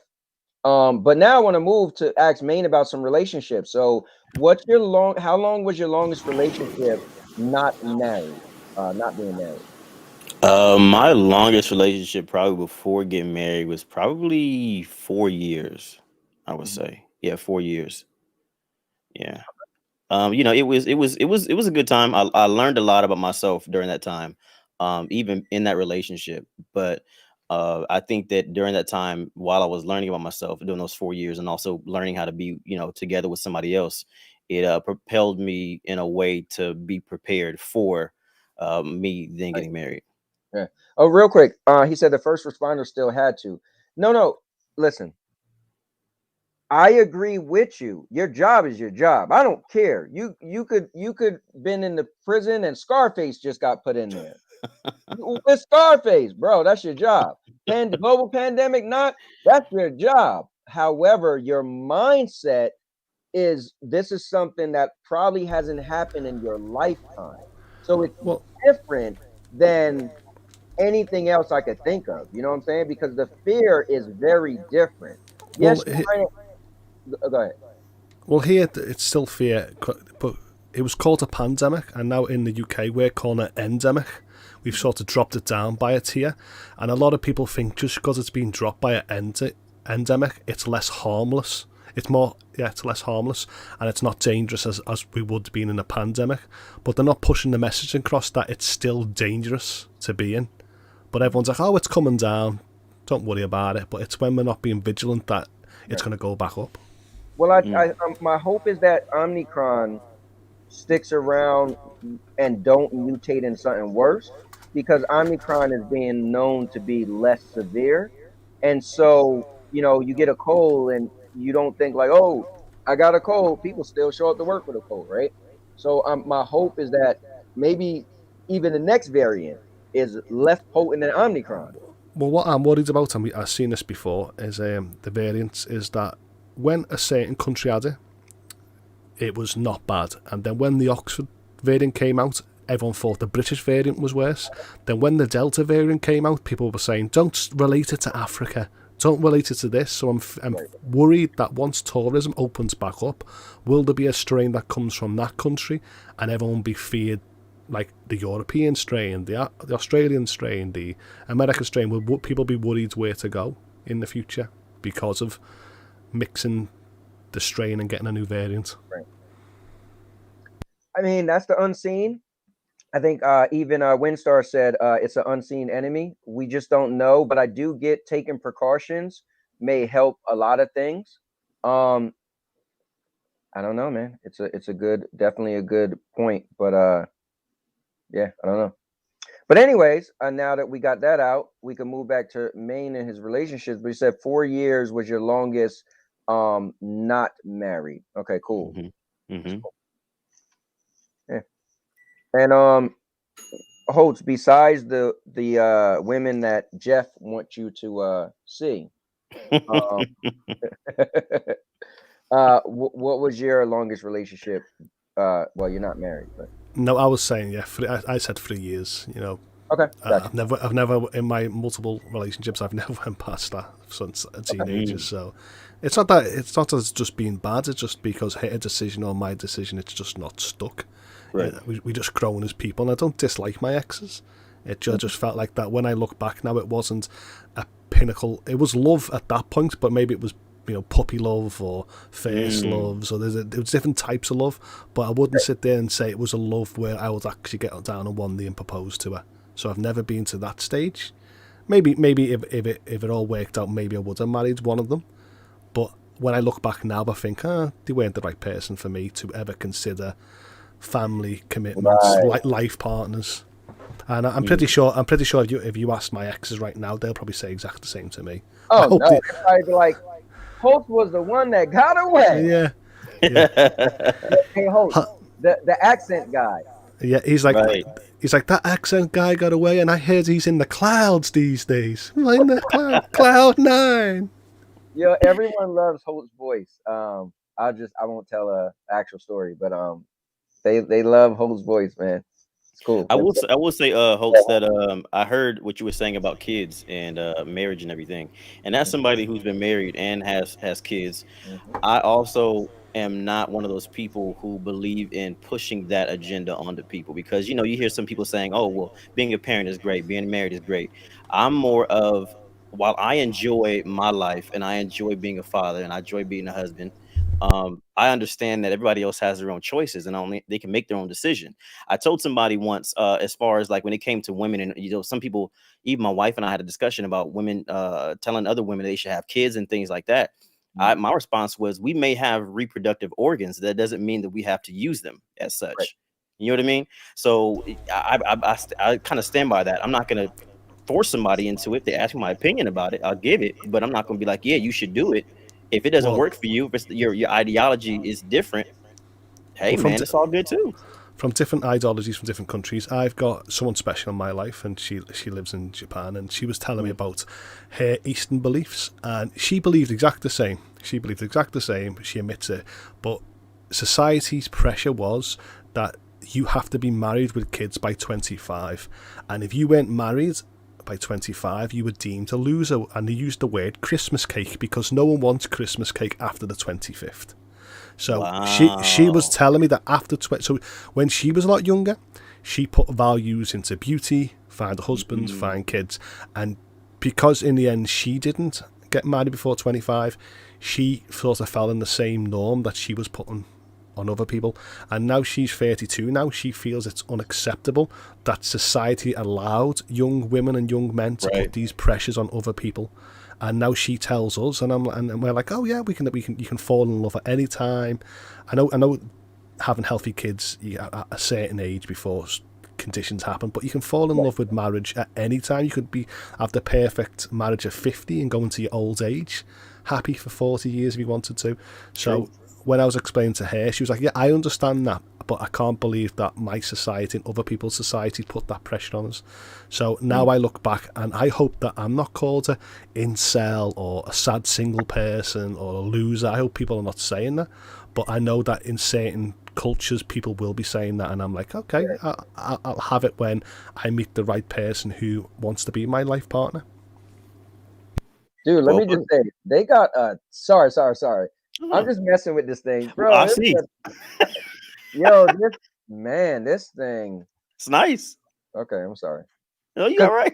I've been using StreamYard for over a year, so I'm the perfect candidate to mess with this and see what do I think, you know. And I'm pretty impressed, but sorry. Oh, it's all good, man. That's actually very interesting. The Christmas cake, that's pretty tough, man. That's how they view that. That's crazy, man. Well, not crazy, but that's their that's their take on that. That was their analogy of it, and I'm like, okay, that's a lot of pressure, isn't it? Especially for 25. And I was saying to a lot of people that went to like college, university, and by 21 they get a job, and within 2-3 years they've got kids and marriage, and I'm like, you're still young. So here our average now is early 30s now, where people are getting married and kids. I think people are turning like 31, 32 before they have kids, and there's less pressure, especially on the woman's part. Right. Just because they've got that biological clock, they're not made just to make babies in a sense. What we used to believe generations ago. So I think a lot of people now are getting married and having kids at a later time, which I think is a good thing now. Get it out your system in your late teens, early 20s, and then commit. It's crazy because in my instance, I got married at 21. And so one of the fears that my wife had, she's 3 years older than me. Hope she doesn't poke her head out, telling her business, but she had this fear that even though I got married at 21, I would have this age or this run where I would just go crazy and end up trying to relive the things that I missed, or have a moment where I would just snap and be like, just even though I'm married, I'm gonna just relive my 20s or try to live my 20s the best way I can. And I'm a little different in that I was never that kind of person to begin with. So I told her, I said, I'm not going anywhere, and I don't have any urges to do that. And so it was a moment where it was tough, because it wasn't that she didn't trust me. It was just that she was concerned about the time that when we got married. And it's good that people are now looking at things like you just said, Hoults, where they're taking that time to live. Because like I said, I'm a different case. I can be the exception to the rule this time, but there's other people who would need to learn how to live and do things and be more self-sufficient and understand how things work in society, just in life in general, that you should learn as in your 20s and make your mistakes and things like that. And it's good that people are starting to do that and take the later years to finally say, okay, listen, I did all that. Now this is where we can go ahead and get to the nitty-gritty, so to speak. So I'm actually really supportive of that way of thinking and taking action too. So when I speak about relationships now, I mention like I've been single for like 4 years and stuff like that, and people go, "What, 4 years?" And I'm like, "You're making out that everyone can just walk out the door and find someone perfect." I said at that time I sort of give up on the idea, and I started going to festivals, gigs, started going on holidays, started ticking off my bucket list. And now I'm 35. Now I start saying to people, now I feel I know who I am. And so I feel like I'm better for it to be a father or to be someone's husband. And they're like, yeah, but 4 years. And I'm like, what's wrong with it? It took that while to actually find who I was, because I felt like I had commitments and life choices through my 20s, and it's only where I am now. And I feel like I'm doing a lot of explain to a lot of people, and they're like, wow. And I'm like, how long have you been single for? And they go, 2 weeks the max. And I'm like, I wish people can just walk out the door for 2 weeks and go, Right. Yep. Well, what do you think about Mr. Urban World? He said, I believe you should be financially stable before you get married. And I want to say what's up to my guy, Jersey's in the building. What's up, Jersey's finest? Well, what I heard about marriage is a lot of people, doesn't matter how much money you've got, because we've seen it with celebrities, Right. if you overspend big on wedding days and honeymoons and stuff like that, and you put yourself in a financial deficit, it leads to divorce a lot faster. I think the biggest factor of divorce is not being financial stable. So I feel like, yeah, you should live within your limits, not just on your marriage day, but in life, because don't put that strain on you or your partner going into marriage. And I think both of you have to understand that. For me, we had a period of time where we weren't financially stable, and one thing I would say is that everybody in every relationship is different, and you have to Right. understand what kind of foundation your relationship has. And so, the times when things weren't financially stable, what we did was, instead of having those conversations that turn into arguments, we would have those conversations to find a way out and to find a way to work through it and figure things out, because that's ultimately, in our relationship anyway, that's what it's about. We are a team. Therefore, we could go this route and we could argue about finances. We can argue about spending, or we can sit down, be realistic about it, figure things out, and then, move forward with the plan. So I think that it's also just, it depends on you and your ideology to that as well, Mr. Urban World. They also say that you should be ready at a certain point to have kids, in which I say you can never be ready for a kid because it's on the job training. Things happen. Well, here's the thing. And financially stable doesn't mean rich or wealthy. So people That's can't true. think like, oh, I need to be rich or wealthy. It's true. Financially stable for me, right? So I bought my house with my ex-wife. And when we got a divorce, she said, listen, you got kids, I don't, you can keep the house. When I met my current wife and we was boyfriend and girlfriend, when I asked her to move in, I said, listen, these are all the bills. This is how much I would require for you, and if you could do that, then cool. She said, yeah. And then she moved in. So was we on top of the world taking over? No, right? We both had a lot of debt, and but we was financially stable.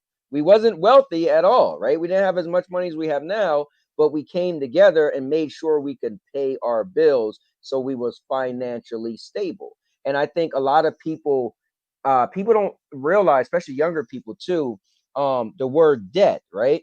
People just quick to get a credit card. People get together, have student loans, and they have a lot of debt. Now, their debt isn't a bad thing if you can manage it. So I always say to people, oh man, I want that car and it's $200,000. Okay, cool. How much is the monthly payment?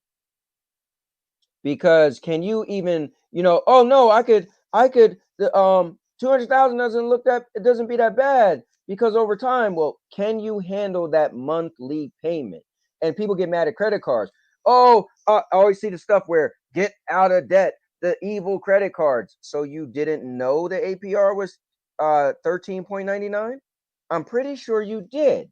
So I don't look at the credit cards as evil. I look at the lack of knowledge, or the lack of responsibility, is the issue in the world. So There's, our government's trying to promote it now across the news now, that a lot of people are going on to like tech sites or clothes sites, and they're buying clothes to go out on the weekends, and they're spending like $200-300 on clothes, and they're adding it over like a 4-month payment scheme.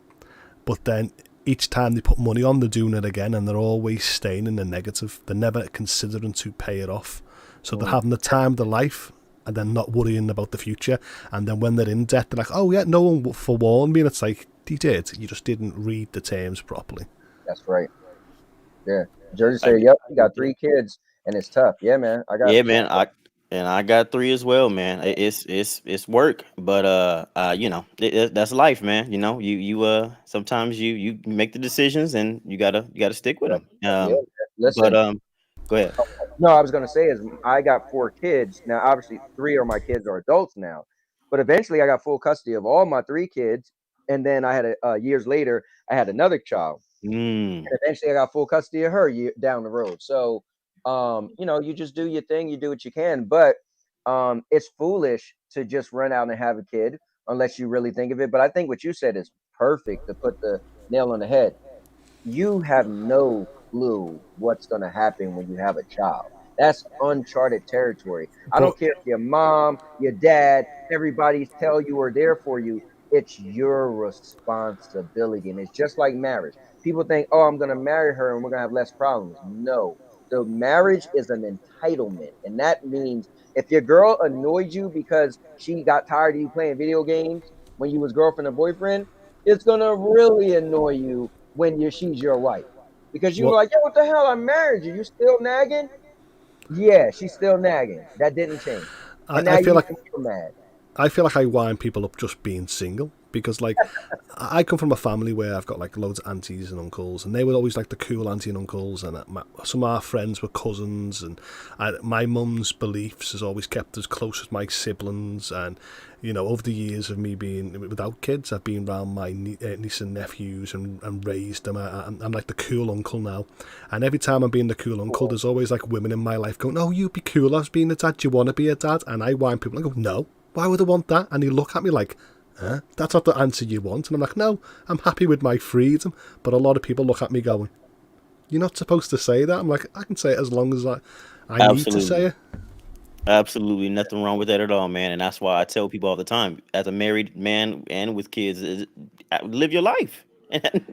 I'm living my life, you know what I mean? So it's like, live your life and be okay with that. I'm not But gonna project anything on anybody else. They may Hold be on, real just quick, real miserable. quick. Jersey is way too young. Bro, you do not have a kid that's 20 years old. I don't believe that. So Yo, this lady friend that I've been speaking to, you know, all the time for like 2 years and stuff like that, is I explained to her that I was a gamer. My hobby is a gamer. And because she comes from like Japanese culture, she was like, oh, you're a taku, you must be weird, strange. And I went, listen here, love. People can have passions and hobbies. It doesn't define me as a man or a husband. And I'm trying to say, yes, I do watch DC and I do watch Marvel. And if we do hook up, then you have to accept that it doesn't define my life. But sometimes I like kicking my shoes off from work and watching Peacemaker or playing a game, and you'd have to accept it. And she was like, I don't think I have to accept it. And I was like, okay, so the relationship won't work. You don't have to accept it. And then after time, she started realizing that people do have passions and hobby that are different, especially opposite sex partners. You start thinking, well, I don't really want to go shopping, but I can respect you for going shopping, or you respect me for having my little time. Doesn't matter, it's with friends, with sports or gaming, and you go, you have to give a little to get a little, and we laugh about it now. But I remember when I was explaining to me that I am this type of person, I remember straight away gaming and my hobbies was like, no. So I feel like sometimes if you want that partner, it's good to be honest, but sometimes that partner might not accept what you have to say at first. so for me, my wife and I, she knew I was a gamer. She knew that I was into a lot of different things, and I told her, like, the cool thing about us is that if you want to go by zodiac, she's a Taurus and I'm a Cancer. Okay. We work well because while she's very bullish and hard-headed, I somehow can still get on her level, and sometimes we either have a stalemate or sometimes I can calm her down and things like that. So we work really well. But the thing is that I told her, I said, listen, this is what I like, this is what I'm going to do, and if you have anything that you like to do, I want you to know that if you're going to do what you want to do, what you like as far as hobbies, I'll support that. All I ask is you do the same in return. And we made it work. And here's one thing that we actually live by in our house. And a lot of people say this, and I actually disagree with it. People say, happy wife, happy life. I disagree with that, because what that means is what you're doing is someone's going to sacrifice happiness for the sake of somebody else. So the phrase that me and my wife both have come up with, or not come up with, but we agree, we say, happy spouse, happy house. So that means that both parties can still be happy and live under the same roof and coexist, and no one's upset and no one's having an issue. And I think that's the thing that people have to change their way of thinking and their approach in that. And yeah, like Hoults was saying, you may have someone who may not agree with that, and that's fine. But I think there's people out there, my wife and myself are we're proof of that. You can still both have a conversation and coexist and both be happy and doing what you're doing. I don't know. I love the whole idea about star signs, because I've dated some girls that they brought up my star sign. Of course, I'm the best star sign. I'm a Leo. And straight away, Dave always said to me, "Oh, you Leo," and I'm like, "What's that got to do with it?" And they'll name all the negatives about Leo, and I'm like, "Well, I don't know nothing about star signs," and I'm like, "Well, you're just a tourist," and she goes, oh. But I've met dated girls that will bring up horoscopes. I've met girls that will bring up like the Briggs and Myers personality tests and stuff like that. And I'm like, wow, a lot of people do see you into it. And I'm like, I don't really follow it. So, but I know to them, they're interested in actually compatibility and personality and, above the supernatural, so to say. I think it's supernatural or. Yeah, Mayne, Jared said he agreed with that 1,000%, what you were saying. And Hoults, I used to be a huge fan of horoscopes, dude. I bought this one book. So people get into, your Eastern and then your Western. So I got this big book so you could break it down. So I'm an Aries, right? So everybody like, okay, Aries.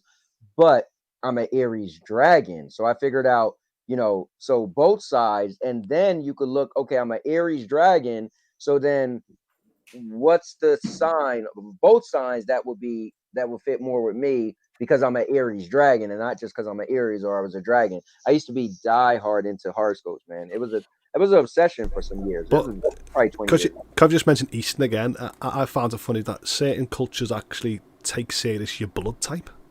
So I got asked the question like, "What's your blood type?" And I'm like, 2 secs. Hello, mother. What was my blood type? Why do you want to know, honey? I'm just speaking to a girl that wants to know my blood type. Oh, you're an AB negative. Okay. Hi, love. What blood type are you? I'm an AB negative. Ooh, that's the worst. In my culture, I'm like, I can't win. I'm a person who likes Marvel, DC. I'm a Leo, and I've got an AB negative. There's man. Don't migrate to the Eastern world. I've got no hope. That's crazy, man. You can't watch both. Yeah, and I actually to your point, Cowboy, I'm actually going to look into that a little more because I'm a Cancer dragon, so I want to see what that if that means anything, what kind of bearing that has. But it's crazy how some people hold that stock or hold stock in that, and they feel like they feel like they can determine certain things about you. When people find out, usually when they like in terms of me, they'll say, "Oh, well, you're a Cancer. I know what you're like," and over the course of them hanging out with me, they'll come to realize I'm not at all like any other Cancers they've probably met before. I'm a little bit different. With these girls, they could sit there and go, "Oh, you're full of energy because the sun's orbit is in power with the Leo, and my planet is Mercury, and it's out of sync, so that is why I'm being a little bit bitchy this month." And I'm like, "I haven't." Okay. I've had this book for probably 23 years. Yo. Okay, so what I need, Cowboy, off you, I need some dating advice. I'm a Leo and I'm a Tiger in Eastern culture. Can you just find out when's the perfect time for me to actually find someone? Let me just hold on. Let's get into it a little bit. So this breaks down. Okay, so it's called New Astrology. What's her name? Something White, right? Suzanne White. And what's really awesome about it. So if you look in table of contents, it'll have, Aries, Taurus, whatever, right? But then it'll have your rat, ox, whatever, right? Mm-hmm. But then it has each individual breakdown of both. But then if you go to, so for instance, right, this is a monkey and it tell you your, you could look up everything from relationships to, hold on, let me see something. All right, so these are just individual Eastern signs. So if you flip, so this is what's amazing, right? So not only can you it only breaks down the sign, like let's say Aries, it only breaks down to Aries.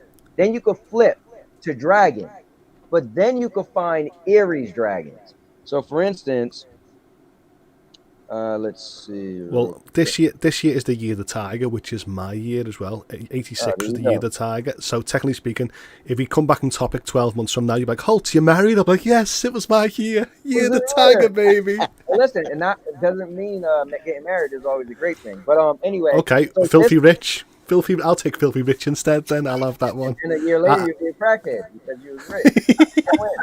I'll be like Jeff with hoarding my millions under my hill. Just so Mayne, this goes through compatibilities. So it tells you what's your most compatible.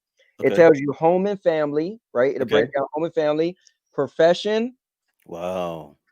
And so those 3 things. So compatibilities, home and family, and then professions. And That's it's like nice. every single one. Yeah. Yeah, I need to get into that. I want to read into that and trip my wife up. And just walk past her and just walk behind her with the book and just go, Yeah, but it doesn't work when you do it back to the wife, because imagine you think you're compatible, you've got a great wife, and then you read the book and it said all the negative. You're like, oh, baby, don't worry about the book. Don't worry about the book. The book don't know nothing. Right, this book is stupid. Put it under your pillow. I told my wife, I said, here's the funny thing. There's a saying that says when you go looking for something, you'll find it, right? So the other day she was going to get her cards read or heart or whatever, the tarot card, right? Mm-hmm. And I said, man, you keep messing with that nonsense, and then they're going to be like, you're going to get a divorce. Then in your head, you'll be like, so what if, because I believe very, very, very hard, and there's a such thing called human hypnosis or self-hypnosis. You tell yourself something long enough, you will believe that, and I feel like there's some people that believe certain things because they've repeated it so many times, you can't tell them otherwise. And it's a scary thing to think about life, Rocking to sleep, you deserve better. You deserve better. You will get better. That's what you gotta do. I want to say this, guys, before I forget. Jeff is streaming at 8 p.m. So in less than a half an hour, he's going to be streaming some Avengers, and I actually told him I'm going to join his stream. Okay. So make sure you guys check Jeff out if you guys are free. As we kind of wrap things up here, but man, this is cool, man. I'm glad, Mayne. I was, I talked to you last week when we talked about wrestling. You said you definitely was going to be on. My buddy Dave, he actually said he dozed off. He said he's going to get on, but I don't know if he's going to make it. But But this is cool just to talk non-game sometimes. Yeah, man. Like you said you do gaming on your channel, but you could get a chance to be like, hey, you can see me differently when we do some other stuff. So it's absolutely pretty cool. Yeah, I like this a lot, man. I feel really comfortable in these situations, and I love to be able to I'm very much always into seeing how people's brains work and seeing just why, the who's, what's, and where, and all that stuff. I love to figure out why people do the things that they do, or they're into the things that they are into. And so these conversations allow me to get that out, and also, give my opinions as well. So I love it. Who would have known I used to be a big horoscope guy? Man, right? See? Book, right? Some people are like, wait, what? Do you know what, Cowboy? I've seen you on other streams where like you're always debunking ghosts, you're always debunking other stuff, aliens, and then here's him look with his superstition horoscopes. Well, hold up. So with that being said, let's bring in my little brother Dave. Hey. Yo, I'm in my kitchen, so y'all gotta be patient with me. Oh, go ahead. What you making? I ain't making nothing. I just finished eating. Oh. I'm putting all the dishes in the dishwasher. No, that is funny though, Hoults. But Hoults, I was a big fan of this back in the day. It's so mysterious, and you read so much that's so on point. But I remember Chris Angel. What do you mean? That size of that book intimidates me. Look, it's a big, huge book. Yeah, man, it's serious. Now, the cool thing with this book is you just need to find your thing.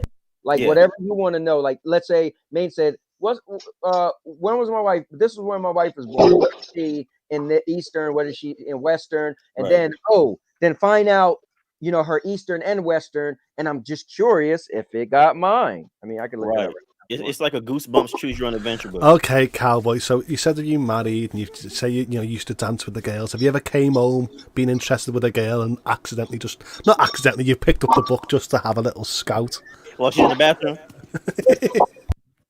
Hoults, I have notes in literally this book.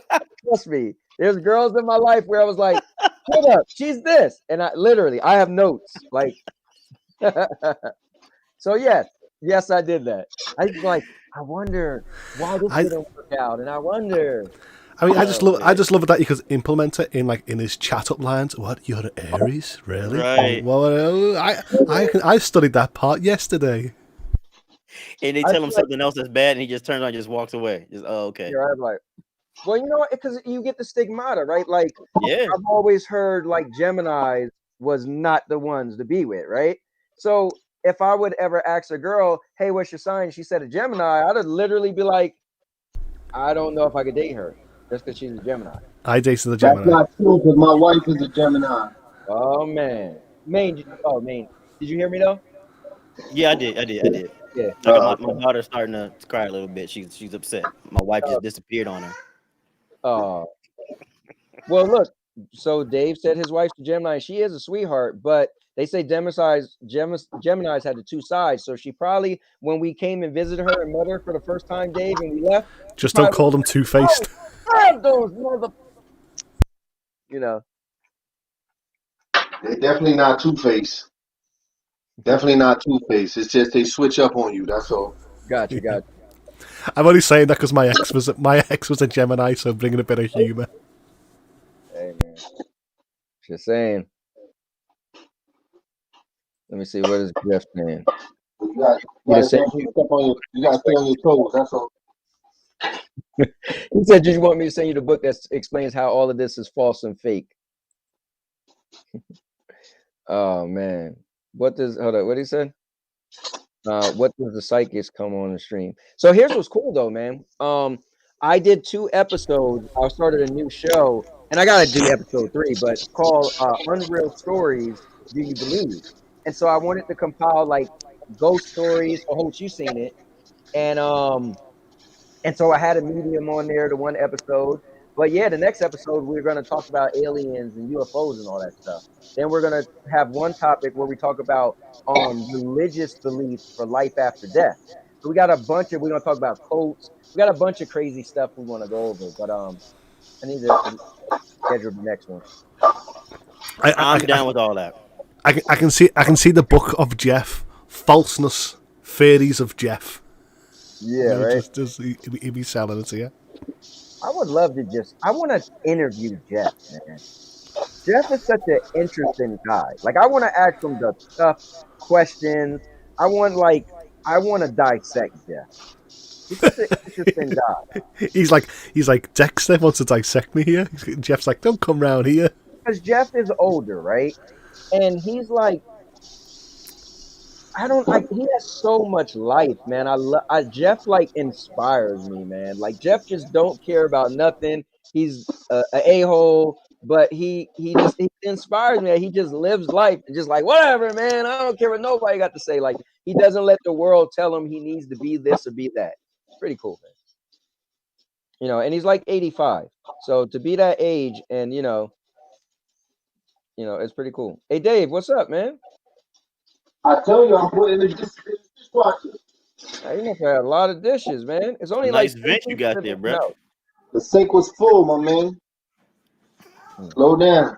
That's a nice clean vent you got. It's a nice clean what? Vent. He was looking up at the vent under the right there. Oh, you looking at that right Yeah. You like that? You know they usually be dirty. For real. Yeah. Live in my house. I got 80 people living in my house, Right. man. Right, bro. I got kids. So He got the real live Brady bunch over there. yeah. For real. I said, Green cheese sandwiches at random times to the day. Cheese and chips splattering everywhere. Alright. So Dave, let me let you touch the topics we had. We had just a few topics, and I'm gonna probably get out of here soon, but because I'm gonna be on Jeff's stream, which is at 8. But so we talked about COVID just a little bit, and pretty much the whole thing about today is just the world that we live in, right? So what's your thoughts? Just brief summarize COVID. For you, if you have any stories, just a brief summary. I think my I should say my my side of how I feel about COVID. I feel like it's a man-made thing. I feel that this country alone, anything can be bought, anything can be paid for. even when it comes to population control, it can be bought and paid for. There's a reason why the majority of the people that have gotten COVID have been people of color. You know, there's a reason. I really feel that, you know, this country, and I don't want to get kicked off of YouTube or nothing like that like last time, because last time, you know, I was talking smack about Vince McMahon, and all of a sudden the feed. Hey, he was like, shut it off. That's Shut real, it off. though. The feed But got cut off all of a sudden, you know. But yeah, Vince McMahon is seen now, by the way. There you go. We'll get into that. That's basically how I feel. I mean, I've contracted COVID, you know, and Right. my wife has gotten it also, but my son has not gotten it, you know, which was great.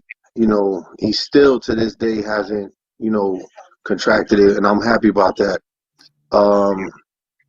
To me, it was like a flu, you know, but the hospitals get it all wrong all the time, because you could go to the hospital, you know, with your limbs missing, and they'll say, "Oh, he died from COVID."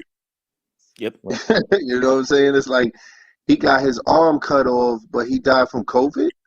No, you know, I had an uncle that passed away a couple of months ago, and we knew for years that he had bad kidneys. He was on dialysis for many years, and he passed away, and they labeled it as COVID. It's like, wait a minute. They only do that because every time a hospital labels something as COVID, they get a bunch of money. The hospital gets a bunch of money. So they want to label everything as COVID, you know, especially nowadays. But before, you know, they would go ahead and you know, tell it how it is.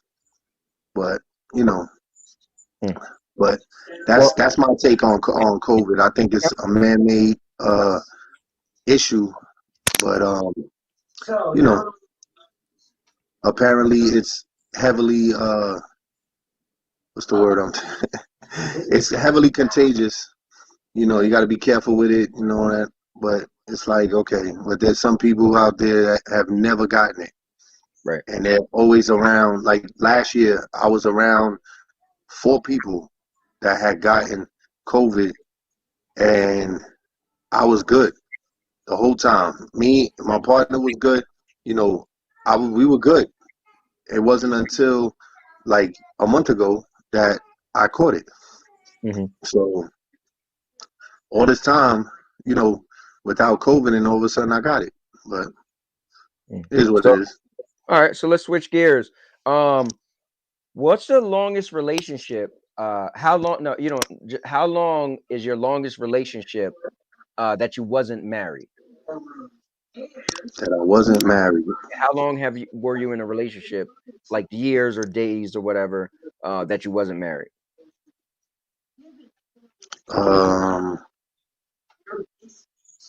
I would say that relationship doesn't even count really, because you said without being married? Yeah, just yeah. Oh, So okay. Person is just that by the time you don't count the marriage, you know. So what's the longest relationship you had? I would probably say about 4 years. Honestly, something like that. Cool. It was so long ago that I'm like, I don't even remember the exact time. Right.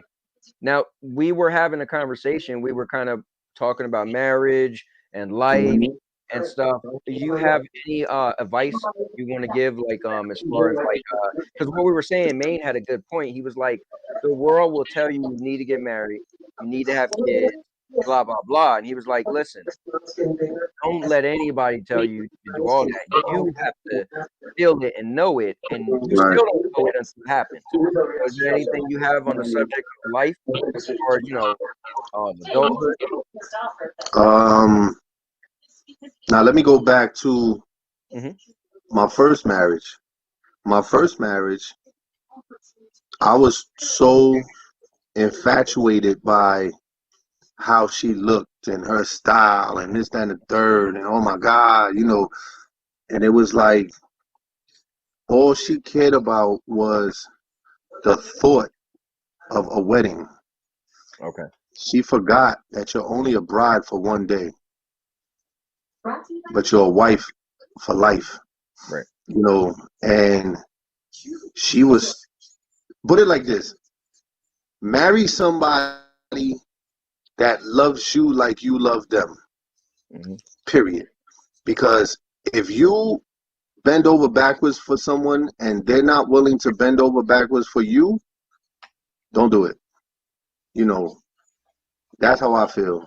And I tell you like this, I got some bending over backwards to do myself still, because my wife now is more than what I could have ever asked for. You know what I'm saying? Compared to my ex-wife, it's there's no comparison, none whatsoever. You know, and that's basically how I would look at it. Like, marry somebody that loves you like you love them. You know, or feels for you what you feel for them. What's your thoughts on kids? Kids, well, I have my first, not my only, because I want more. My wife wants more. You know, so we're gonna speak it into existence that there's gonna be more children. But I have a child who's 19 years old. It's work. Raising a child is work. You know, I've gone through tons and tons of court appearances and all that other stuff because his mother was dying to get him, you know, back into her house just so she could get a check from me. You know, it's very, very complicated, but I mean, basically deadbeat dad type stuff in the reverse, because she was the mom who was the deadbeat and I was the dad who was taking care of business, you know. So that's what it came down to. But then it got to the point where I was like, I'm sick of this B right here. I'm getting a lawyer. So I got me a lawyer, went down to the court with the lawyer. He did all the talking for me, and I left with custody, and she was paying me child support. Now I make 10 times more than what she makes, and she was paying me child support. So I got, you know, it is what it is. You know what I'm saying? Don't ever go to court without a lawyer. That's real. And I will add actually to the other side of that too, because yeah, there are those situations as well, man. And I think also on the flip side of that, like for me, my mother and father were never really in the picture, so I didn't really have a good understanding of what it was to be a dad and how to be a father. But much like the two brothers who saw their father drinking, right? The story goes, one saw their dad drinking, so they become an alcoholic. The one person didn't become an alcoholic because he saw his father drinking. So I had to make that decision. What kind of father am I going to be? So fortunately, my wife and I've been together, and we have our children together, and just the same, right? Our situation is different, but it's still work. And what I mean by that is, for me, I would work night shift, and I would get up, I would come home from work, I wouldn't sleep, I would take my kids to school, I would pick them up from school, I would go to parent-teacher conferences, I would go to awards assemblies, I would do all this stuff. My wife worked during the day, so we had to alternate. It's still work. Like there were days I wouldn't sleep, or I would get 2 hours. So just caring for another person other than yourself, and then you add more of your little selves, it's work. So it's not just in those situations where things don't work out and you have unfortunate circumstances where you have to, you know, involve the court system and other things like that, right? And relationships and honor deals. Just not even that alone. Just even if everything isn't like that, right? And both people in the home, it's still work. Where I'm at is the teenage years, when they get in trouble and you're responsible for every dumb thing they do, because they aren't the 18 as the government calls them an adult. So yeah, that's my daughter. She's 15, and she'll be 16 in May, and she just got herself in some big trouble, and it's like I got to deal with that, you know. So that's when they know everything. You know that. When they know everything. They know everything. You know what? I'm learning that right now. I got one going on 13 next month actually. So I'm for the most part it's like and you guys, for those who are watching, there is a difference between boys and girls. I hands down, there's a difference. And I'm we praying see it for a all the girl. time. We see it all the time. And it's just like some of the, like you said, like some like Cowboy said, some of the things that you have to cover for because they ain't, they ain't of age, or they think they are aware, they understand what's going on. And you watch some of the things they do, and you be like, bro, you didn't put A and B together before you got to C. Right. You didn't see that coming. And Man. they're like very sarcastic, saying, "No, Dad, I was crap at algebra." I got to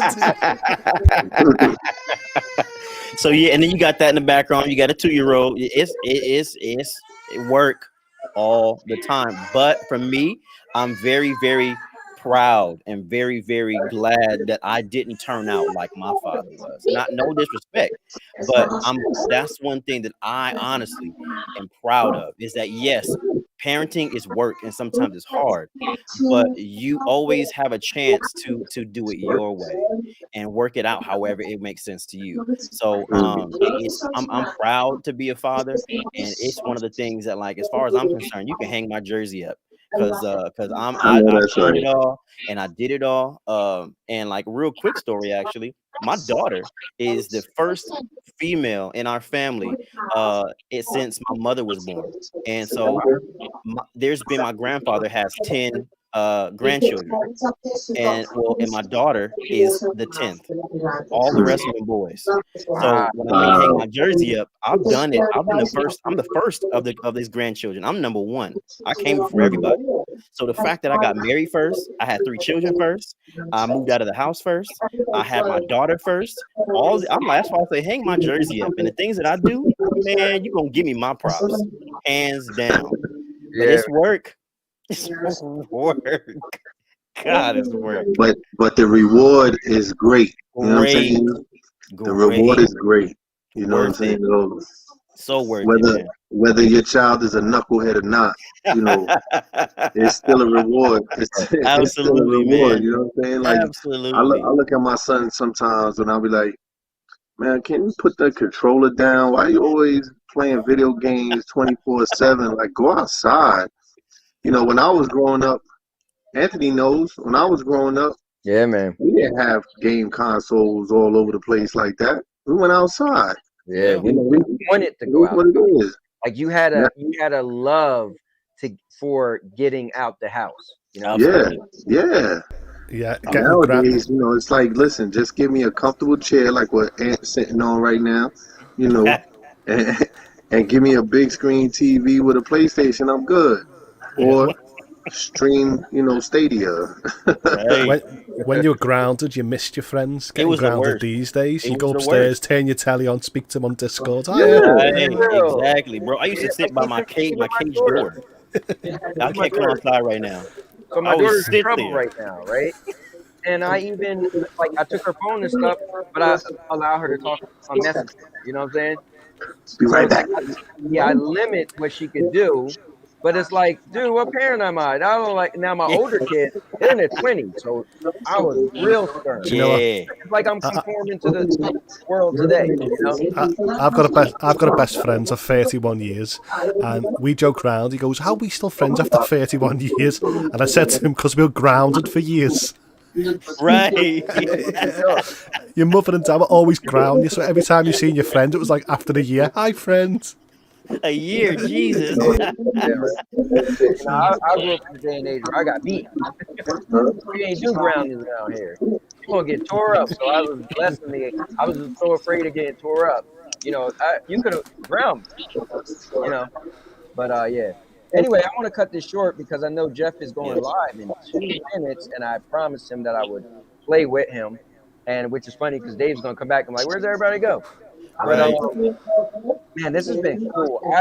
This is more than what I could ask for. You guys coming on here, being authentic, giving actual stories, giving advice. This has been cool, and I want to continue to do streams where we just talk about a different topic. So, Dave, I was saying that I'm about to go because I promised somebody I would stream. Yeah, I heard. But I'm thank you for getting on, Dave. And as usual, thank you, Mayne. As usual, thank you. Each of you guys got one last thing you want to say at least. I'll start with you. You got any last thing you want to say? plug anything? Honestly, man, like I always say, man, take care of yourselves and each other because we all we got, man. That's it. I'm gonna steal a line from Ed Lover from back in the day on Hot 97. You know, when he used to say, you know, put God first and everything else will fall into place. You feel me? So that is. Oh, you? Yeah, it's a pleasure to be on, and I just want to say to Mayne that he cracked me up the other day on one of his streams of Final Fantasy VII Remake. He was like, I want to smell them flowers. I want to eat that food. I want to swim in that lake. Man. And I was nodding, laughing, going, don't we all? Don't we all? Yeah. So I enjoyed his stream the other day. Thanks, man. Appreciate that, man. I really do appreciate it. I'm trying to find these. I'm new to this thing, and I'm trying to find where is the like. Oh, here we go. Videos. All right, cool. They got some cool stuff. Hold on real quick. I'm gonna say my last thing, and I'm gonna hit this button. I think. You missed it, Dave. He was going through all the backgrounds. He was talking. It was so funny to watch. It was hilarious. Yeah, this thing is new. I'm using so. Okay. Oh wow, yeah, you said it was outro. I heard about this, but this is cool. If I hit end stream, then it'll actually put an outro, so I don't have to worry about timing it myself. That's the picture, because the other things can't do that. You gotta time it yourself. Yeah, I don't have to worry about it. I can hit the button. But anyway, guys, I just want to say this: live life, don't let life live you. That's it, man. You just gotta live, and whatever that means for you, you gotta live. I'm not saying do YOLO. I'm not saying, you know, whatever, but I'm just saying live life. Make sure your footprint is here. Make sure as you get older, you look back and say, man, I lived life, right? Whatever that means for you. If you're a gamer and you want to win some tournament, and years later you want to look back and be like, I won that tournament, then put in the work.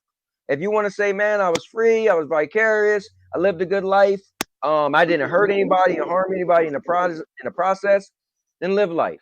But I feel bad when people feel like life lived them, you know, like they just kind of was through the regular role of everyday life. Like Mayne said earlier, oh, you're supposed to get married at this age, you're supposed to buy a car, you're supposed to buy a house, and life is living you. But you live life on your own terms, you know. But again, you know, you don't harm anybody and no ill intent. So that's what I gotta say, man. One more thing to Mayne. Yo, you are the father. Yo, you are the father. For real. Denying. I should get up and run around the couch and have them follow me backstage. That's you right there, bro. Hey, that's you right there. You'd be nice. This is a pistol right here, man. Say bye. Bye. Nice. All right, y'all. Peace, everybody. All right. Later. All right, y'all.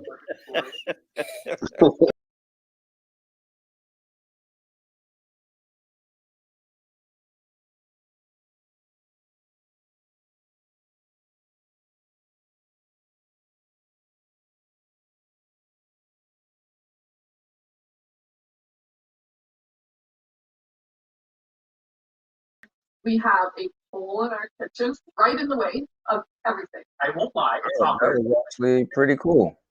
We can put the island or